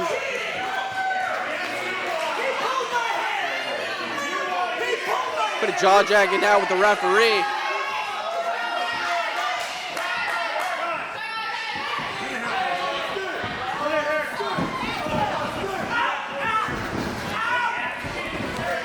little back and forth, a little bit of chain going on. Again, that hammer lock, right into a side headlock. And again, breaking the hold off the ropes, as I kept hearing Saucy Josh Morris scream, ref, ref, ref, wailing for the hold to be broken. Going for another collar elbow tie-up. Oh, backslide for a cover. Kick out after the 2 count, quick covers. Schoolboy roll up, another kick out after 2. Up and over he goes, holding tight. Austin Travis almost picking up some easy, quick victories. Catching Josh Morris. Not paying attention too well, maybe looking past his competitor right now. Arm drag. Drop kick by Austin Travis. And now a knee right to the side of the face and in for the cover. Austin Travis looking to try to pick up the win. There must be about 4 or 5 pinning combinations now that Austin Travis, the Mosh Pit Prodigy, has had on Saucy Josh Morris. No avail yet, but it definitely seems like Morris is reeling at the moment as he's trying to recollect himself on the outside of the ring.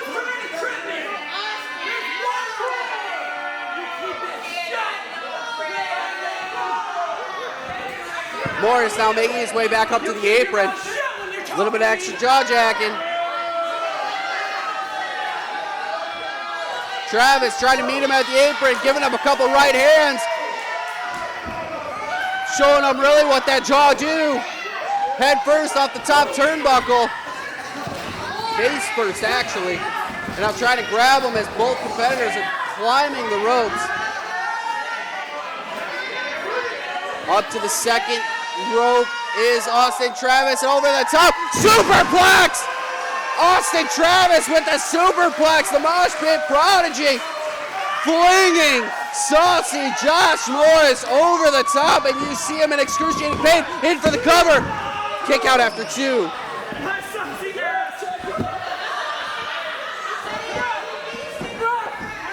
And now hugging the referee right now, trying to get the moment's respite at the moment. Travis pulling the referee away. Morris taking advantage of the situation with the hanging neck breaker, and now he's in for the cover as he's still holding his backside, feeling the effects of that superplex moments ago. But now trying to turn the tide back in his favor. Feeds a boot right to the center of the chest of Austin Travis. The crowd showing their disdain for the tactics of Saucy Josh Morris. Holding him tight, up and down he goes.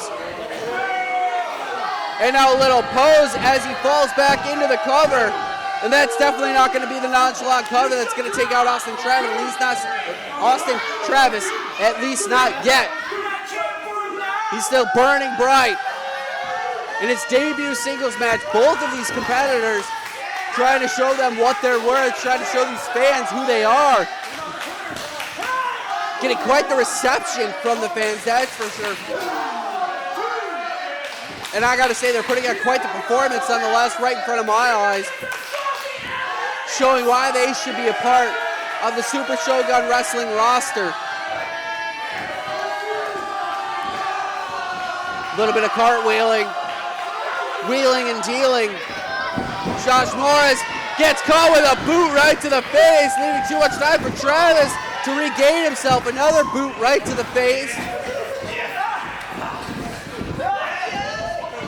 Morris turning it around, clothesline as he spun around with the counter attack. In for the cover. Kick out after 2. Travis still alive.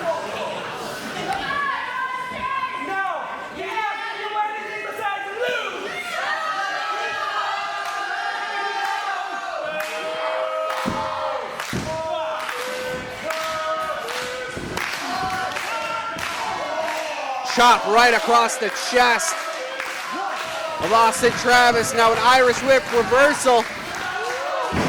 Leaping back elbow by Morris to catch Travis off guard. And now in for the cover with extra sauce. But a kick out after 2 by Austin Travis.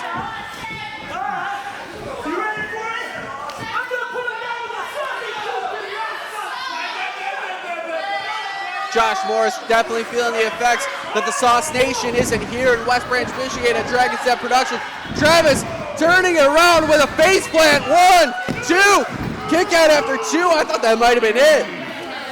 Kind of came out of nowhere with that turnaround face plant.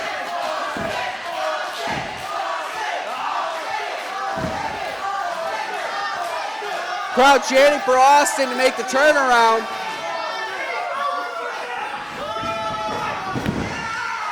Hip toss. Clothesline by Travis. Atomic drop. The offense continues for Austin Travis, feeding on the effects of the crowd right now. Feeling the mosh pit well within him, and a cannonball into the basement of the corner, in for the cover, and a kick out after 2 again. Neither of these two are willing to give up just yet. We've seen onslaught after onslaught between the two. One had control, then the other would have control, but neither able to go through and put the finishing touches on just yet. But Austin Travis is looking for it. He's trying to go for what's probably going to be his signature maneuver, the stage dive. Slowly making his way to the top, but Morris is getting his feet back under him.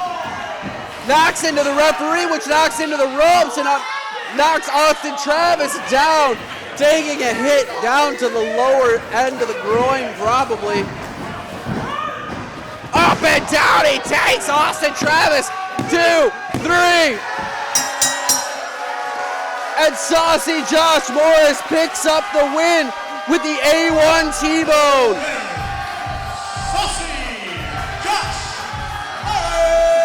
That T-Bone suplex picking up the victory.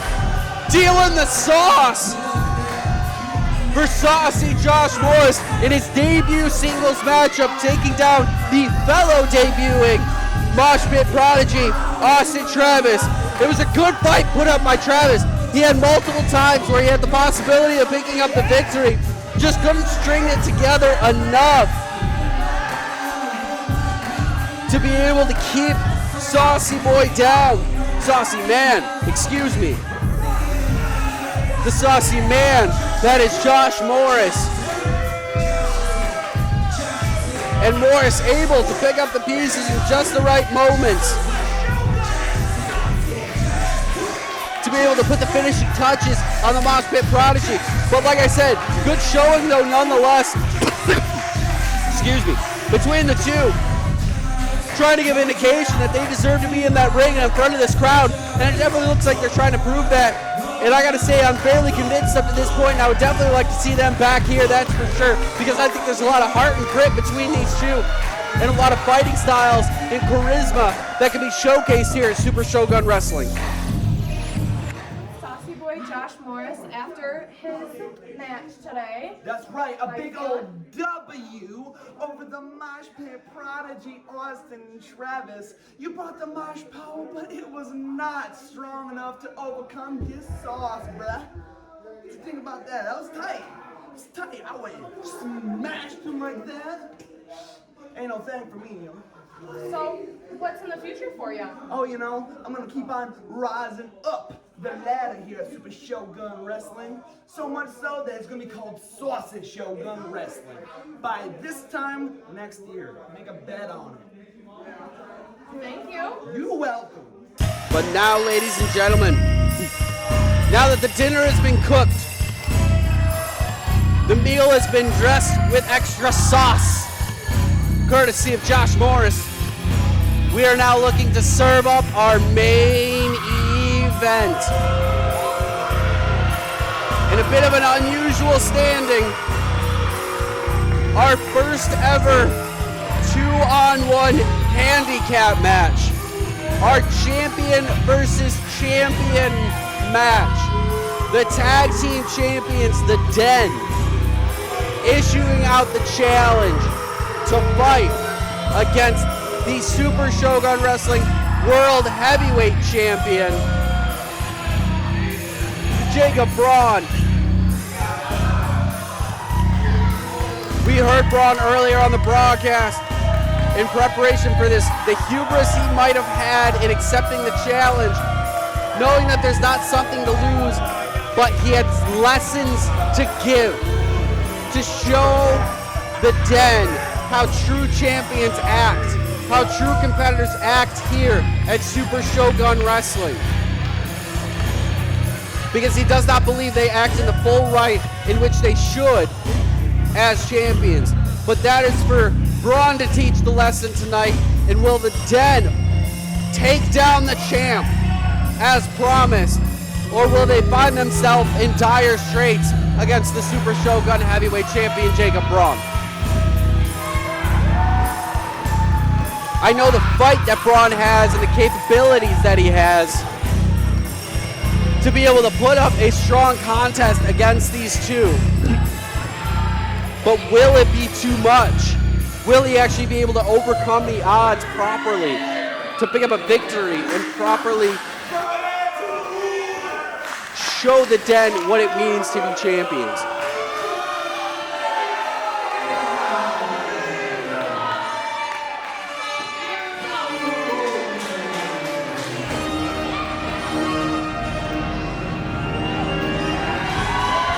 And the entry of the Gladiator it is. The Carnivore of the Carnival, the inaugural Super Shogun Wrestling World Heavyweight Champion. In his vintage stripes and pure muscle. 95% lean meat.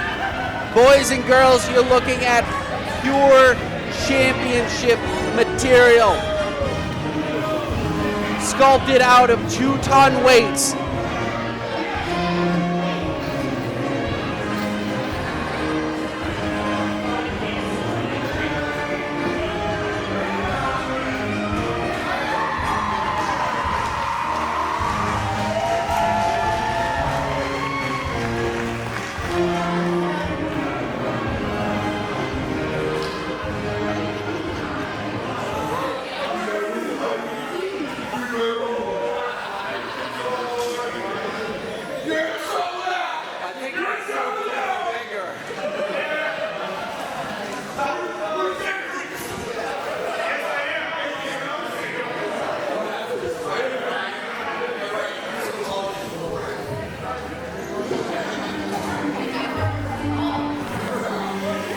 It looks like we're getting ready for the contest.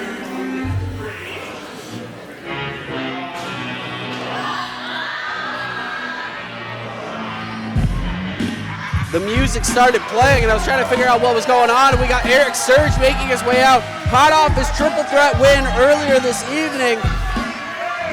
The winner of the 2024 Ronin Rumble and #1 contender to Braun's Super Shogun Wrestling World Heavyweight Championship. And it looks like he may be joining me on commentary. To bomb, Eric Surge. Yeah, you know, Jacob Braun can do this. Let me do a better job than him right now. There we go. That's totally fair. Well, welcome to the commentary table. It's a pleasure having you. Good, nice job on your victory earlier tonight, and even more congratulations on winning the 2024 Ronin Rumble. Did you expect anything different? Look at me. I've been on a roll right now. Look at me. That is totally fair. And we're sending it down to Chase. Let's get ready to wrestle!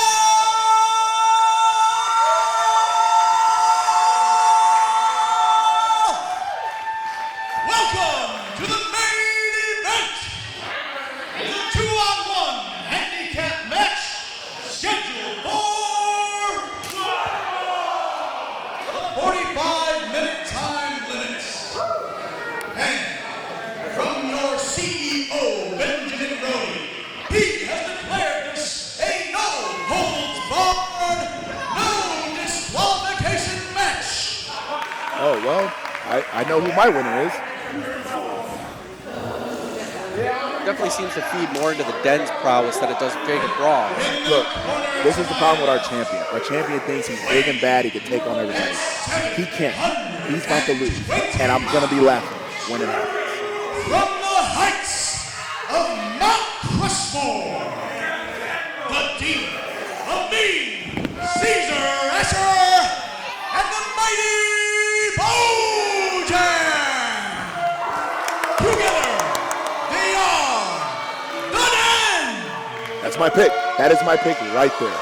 I would be hard-pressed to say anything otherwise. I said this earlier before you came out. It's almost like the hubris of Jacob Braun to be able to take on these two in a 2-on-1 handicap match. And now you give them the ability to do whatever they want. We've seen the destruction they can cause.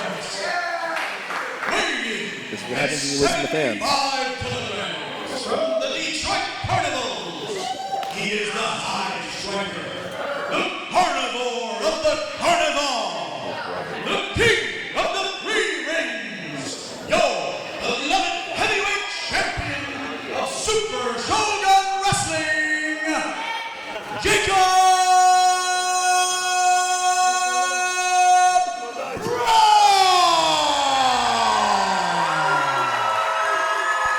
For now. For now.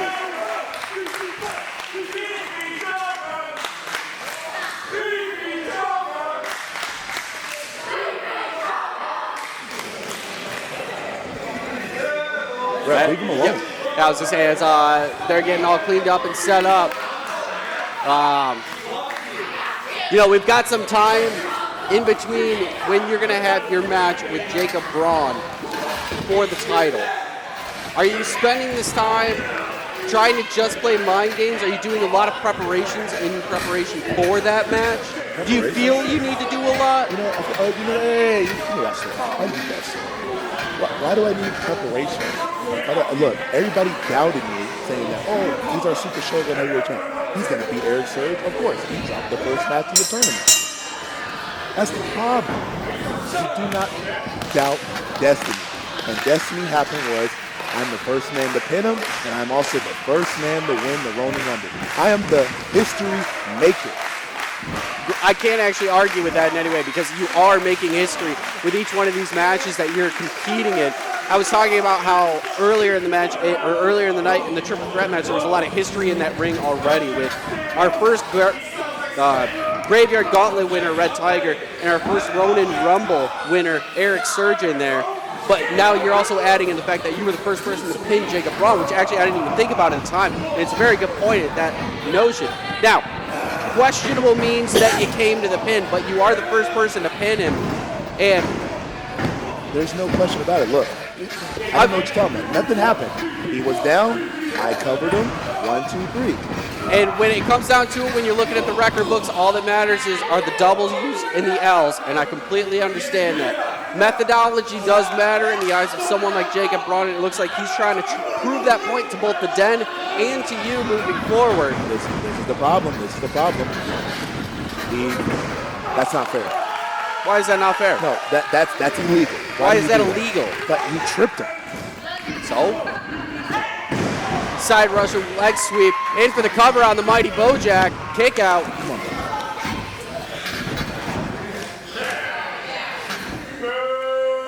It's actually kind of interesting up to this point, seeing the Den kind of play by the rules right now. I expected them to immediately go to something more nefarious. They are good, clean men. They are good, clean men. They know how to play by the rules, and this is their games right now. Jacob Braun, he wants to listen to the fans, and that's the problem. And you know what? He's going to fail once again. I guarantee you it's going to happen. Like I said, I'm hard-pressed to bet against the Den in a matchup like this. No matter how much fight Braun can dish out, there's only so much that one person can take between the two members of the Den, the Dean and Mean Caesar Asher and the Mighty Bojack. They are comparable competitors against anybody as singles wrestlers, let alone when you put them together in a team. When you get them tagging in and out, when you get them fresh, anybody of their size, stature, prowess, and skill in that ring is gonna be a hard fight. I would think individually either one of them could push Jacob Braun to the limit. Now you put them together in a 2-on-1 handicap match.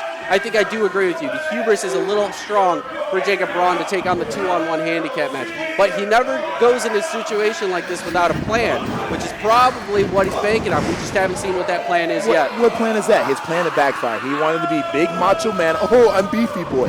And look what's happening right now. That's totally fair. What's going on? Big back body drop. Jacob Braun sending Caesar Asher don't flying. And a kiss over to his #1 contender, Eric Surge. A scoop slam in for the cover. 1, 2, and a kick out after 2. Getting nervous? I'm not nervous, just yes. Need some water. Okay. See now, here's my thing. If I was a smart man, which I am, when the Den picked the challenge, either the tag 2-on-1 handicap or the face one, I'm picking one of them. Yeah, not both of them. Yeah, you gotta be smart. I would agree with that. Absolutely. But we have seen them in some singles matches. Sometimes even when you're dealing with singles matches, you're kind of dealing with both of them anyway. At least this way, you can handle both. You can see both of them. Here we go. See, now it's their game. Yeah. Now that they have control, this is where they thrive. The beatdowns in the corner, the frequent tags in and out, keeping each other fresh. The Den, this is what they do best. This is how they become Super Shogun Wrestling Tag Team Champions. This is how they've dismantled the Cross Bros. This is how they've dismantled SOS time and time again. They're the greatest tag team. God, look at them. Think about it. You got the size, you got the technical superiority, you got the skills, you got the brains, the bronze, everything about them preaches greatness. Then when I look at Braun, I look at hopeless, loser. Listen to the fans, the happy-go-lucky attitude. I mean, that might be a little bit much of a stretch. I would agree with what you said about the Den, and that's one of the reasons that we do still keep around. We've seen what they've done with CEO Benjamin Brody time and time again, things that probably a lesser competitor would have got fired for, but because they are so great, we don't want them anywhere else. They're nothing but money here. They're money. So we need to keep them. But when it comes to Braun, nice sidewalk slam by Mighty Bojack in for the cover. Beautiful. Kick out after 2. But I'd have to disagree just a little bit. I wouldn't say hopeless or anything like that. Yes, he may dive into what the fans say a little bit, and he may be impressionable to that extent because of what he's trying to do for the people around him and for another cover. But he's smarter and this is not me telling you you're wrong. This is me also trying to give you the heads up as well. He's smarter than what you may give him credit for. He didn't become champion just on a whim. You got to remember that. You've seen our roster. You've seen what he had to go through. You've seen all the people he's had to beat up to this point. I'm not telling you you're wrong. You're the one going out there. You're doing great things in that ring, and I'm happy to call it. Oh, beautiful. But I don't want you to see you making silly mistakes that you think Braun's making. Okay, but here's the thing. Look, congratulations. He was great for 1 night. 1 night he was great. That's cool. Congratulations. This is a marathon, not a sprint. It's easy to win it. It's hard to keep it. And so far, though, he's kept it for, what are we, June? 6 months up to this point? 6 months, and he's lost to me. He's lost 1 match in a non-title match, but he's also defended the title, I believe, 4 times. Yes. And successfully defended it each one of those times. But you want to know the difference between those guys and me? That was beautiful. Come on, pin him. Going in for the pin is Caesar. That's kind of questionable. I think that was good. Pretty sure that was good, too. Gonna have to agree to disagree with you. All right. Agree to disagree. Here's the difference between those 4 and me. Gonna get the job done. I did. Now, if that was on the line, I'd be here as your champion, which I should. That's fair. That is why I call myself the self-proclaimed Super Shogun Heavyweight Champion, because that title will be mine. Yeah, seeing it as just a matter of time. And I don't think, I'm a betting man at heart. Love making bets. It's what I do. And if I was told I had to make a bet on your match at Samurai Slam, I don't think I could. Between you and Braun, I really don't think I could. And that's a credit to you because I've seen everything that Braun's done in this ring up to this point, and I've seen what you're capable of, and I know you can do it. But I want to see it happen. When everything is on the line, when all the marbles are down, another cover by Caesar. We'll have to see what happens. I wouldn't be able to put a bet on that one because I wouldn't be able to make a decision. But if you're able to manhandle Braun the same way the Den is manhandling him right now, definitely swings in your favor.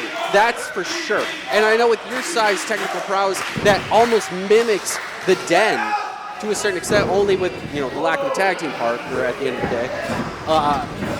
You're definitely capable of doing. What's going on? No, stop this. Braun looking to power up. Stop this.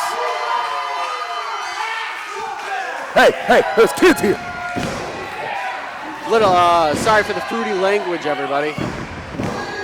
Blocking the right hands from Caesar and continuing on an onslaught with a fired up Jacob Braun. He brought down the straps. Big boot right to the side of the face of Caesar. That was illegal. The boot's led. And a leg drop. Now going in for the cover. Bojack, though, getting out from his corner. Hey, that was legal, everybody. That was legal. It's a no DQ. Everything's legal. There you go. See, these fans are idiots. So you'd also have to say that everything that Braun's doing is legal. I'm sorry, did I just see a low blow? You know what? I need some glasses. Low blow! Come on! Oh, wait. Handcuffs?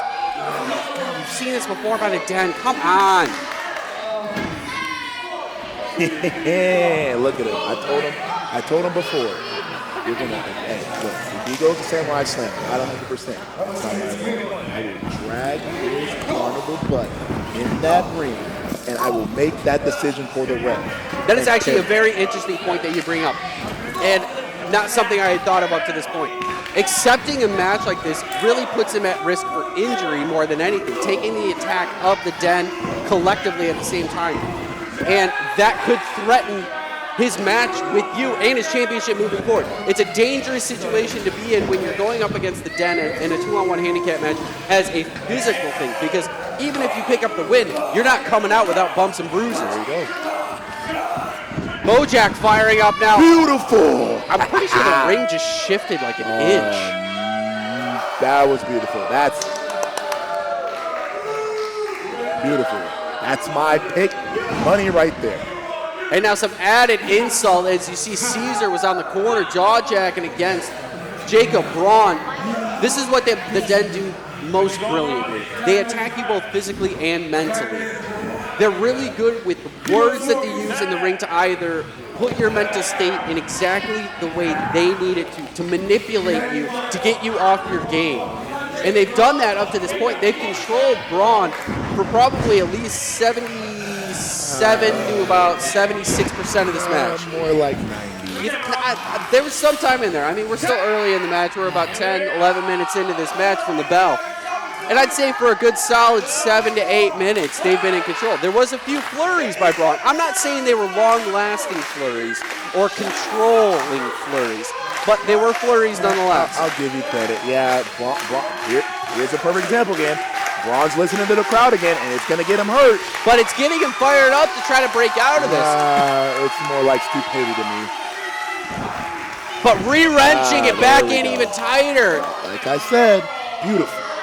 That is textbook wrestling. I love it. Just in the center of the mat. There's nowhere for him to go, and it looks like he might have passed out. That's one. Referee checking on him. Look at that, two. This could be it. He could pass out. No! Right at the 2.5 mark, his hand was falling down. It seemed like he was out of it. Come on. But now re-firing back up. Anger and disdain in his face. No. Elbows to the midsection of Caesar as he's trying to break out of the headlock. Caesar just kept it wrenched in so tight. That's beautiful. Yes. His arm is extra big right there. Beautiful. They are very muscular. That is for sure. It's hard to break out of pythons The that leader size. of Mount Crushmore right there. Beautiful. Here we go again.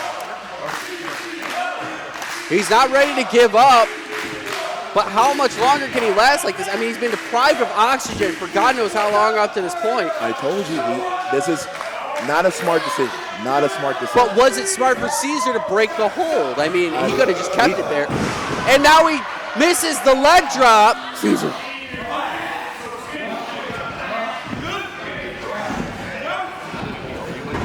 Caesar back up to his feet. Braun back up to his feet. Up and over from the corner. Ducks the line. Again back into the headlock. Seemed like no matter what Braun could do, he always finds himself magnetized back into the Caesar zone and getting wrenched into that headlock.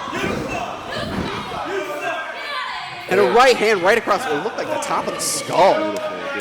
Braun down and out at the moment, and much to the chagrin over here of Eric Surge, who's got to be loving this at the moment because, you know, like we said, even if he makes it out of here alive, it puts you in a primo position. But Bojack getting dodged. Caesar dodged as well. Both of them landing flat on the map. Braun taking a moment. This is poppycock. No, this is not right. Both of the Den reeling at the moment.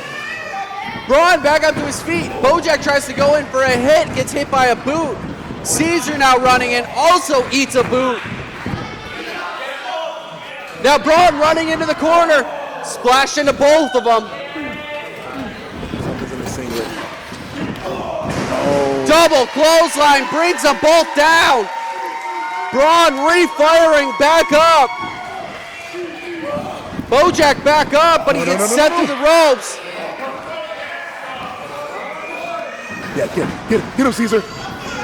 Sets him up. Nope, goes for the Olympic slam, misses. Up and over. Caesar's got him. Flips over, it looked like he was trying to dodge out of it. Setting up for the ripcord, discus clothesline. Ripcord, discus clothesline, all men are down. Bojack, get up. All men are down. Braun's got nowhere to go. The Den are both down. Bojack, get up.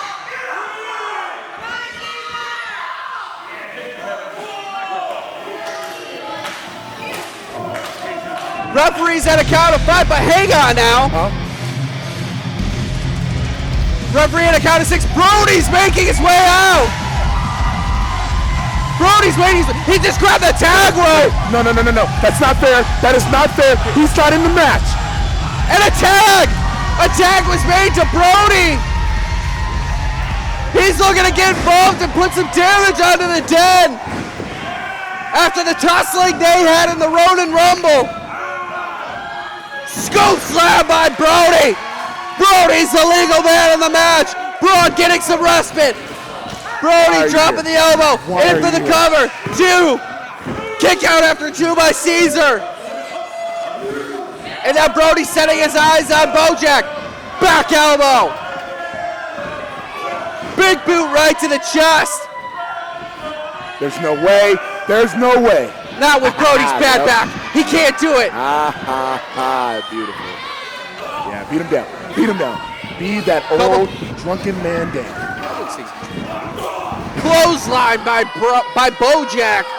Knocks Brody down to the mat. And he's got to be careful. He's had so many medical issues with his back, his spine. Did you say he's not drunk? Look at him. He came in here. You can tell he's drunk. He's not drunk. Come on. Drop him on his head. Drop him on his head. Drop him on his head. Wait a minute. Braun turns around. DDT! DDT! Brody turning around the scoop slam into a DDT, dropping Bojack. Bojack and Caesar both down. Braun still nowhere to be seen. He's on the other side of the ring. Brody now scoping on his prey. No. Looking for the ripcord. Please, no. And a low blow by Bojack. Drop. Big bow stunner. Big bow stunner. And Brody is knocked out clean right now. He came in here to try to make the save, to try to help Braun, who had no one to tag in this 2-on-1 handicap match. It's now a tag match. And now the Den, both to their feet, ready to do some damage to the CEO, Benjamin Brody. And a spear! A spear from the Dean of Mean! Count to 100. Count to 100, buddy. And Bojack now kicking off Braun on the other side of the ring. All right, guys, I get it. You know what? Nah, hey, hurt him. He came out here. He wanted to be Mr. Bad Buddy. Hurt him. Caesar making his way around, grabbing the chair that was brought out by Brody. And you see the pain in his face. He's trying to make swings, but can't even do it, can't even muster the energy. What are they saying? Huss? What? Huss. H-U-S-S. It's Caesar and Braun now fighting on the outside of the ring. Braun getting thrown into the pillar. Again, as Bojack's keeping an eye and a handle on Brody in the center of the ring, the CEO in dire straits as the Den have a chair set up in the middle of the ring in this now tag team contest for the main event. The Super Shogun Wrestling Heavyweight Champion Jacob Braun, the CEO Benjamin Brody, taking. That's when you count to 100. That's when you count to 100. That's it. That's it. That's the end of days right there. 1, 2, 3. Match. And the Den pick up the victory. You should. Hey, you know what? You should pay me for that. I told you they were gonna win. I'm not paying you. I didn't think about it. I think you bet. I think you bet. Caesar Wrestler and the mighty Bojack. They are the Den. Dire straits. Benjamin Brody put himself in when he entered this match. Originally a 2-on-1 handicap. Braun trying to help out Braun, or Brody trying to help out Braun. And the Den now feasting on what is left of the two. Yes. Yeah. Brody taken out by the Den. Wait a minute. Braun getting in there with a chair though.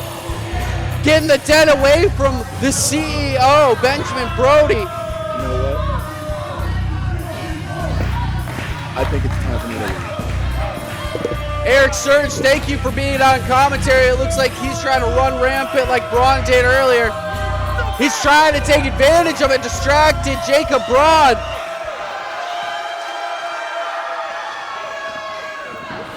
Grabs him. Oh, Braun tucking the line. And now just beating him with an onslaught. Hughes making his way in for some reason. CFR. The whole locker room making their way out. Trying to break up Surge and Braun.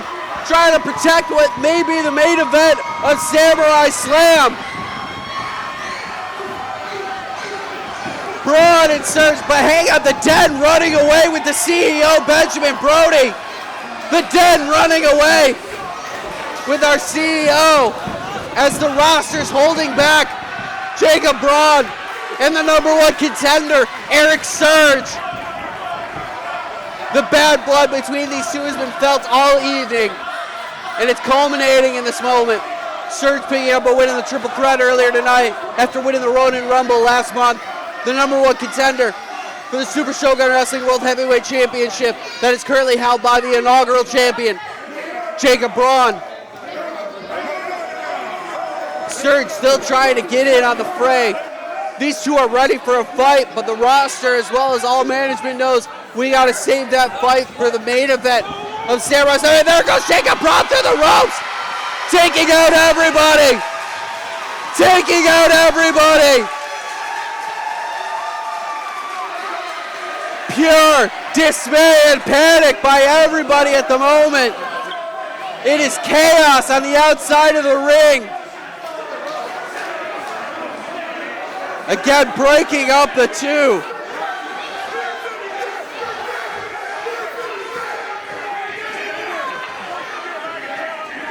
Some added jaw jacking between the two.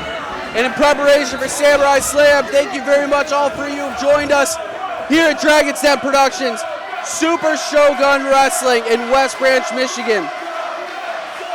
This is the beginning. This is the path of the samurai as we begin our trudge. Please join us again on our next show, July 13th, Saturday, July 13th, again at West Branch, Michigan at Dragon's Den Productions. Super Shogun Wrestling, that is your World Heavyweight Champion, Jacob Braun. It was a pleasure to be here with you this evening. I hope you enjoyed the show. I hope to see you on our next episode, and I hope to see you here in West Branch. I am your master of ceremonies. I am Tommy Danger Z.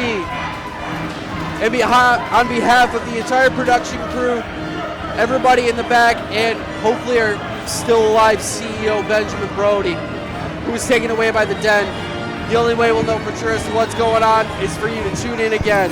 So thank you all and have a good night.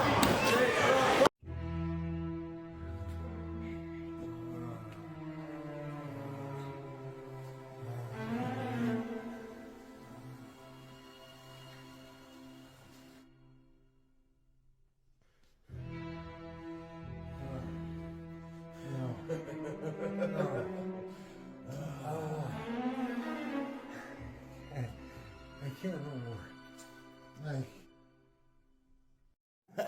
This is a message to Super Shogun's roster and the management. Thou should not with the den.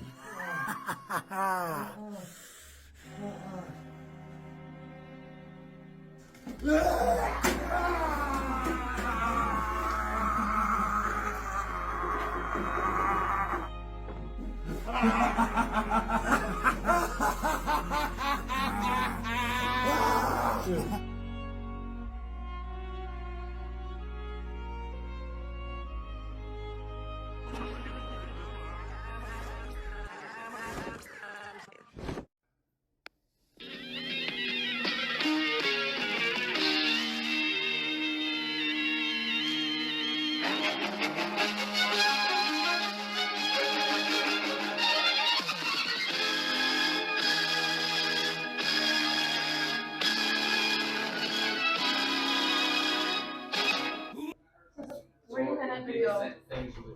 Oh.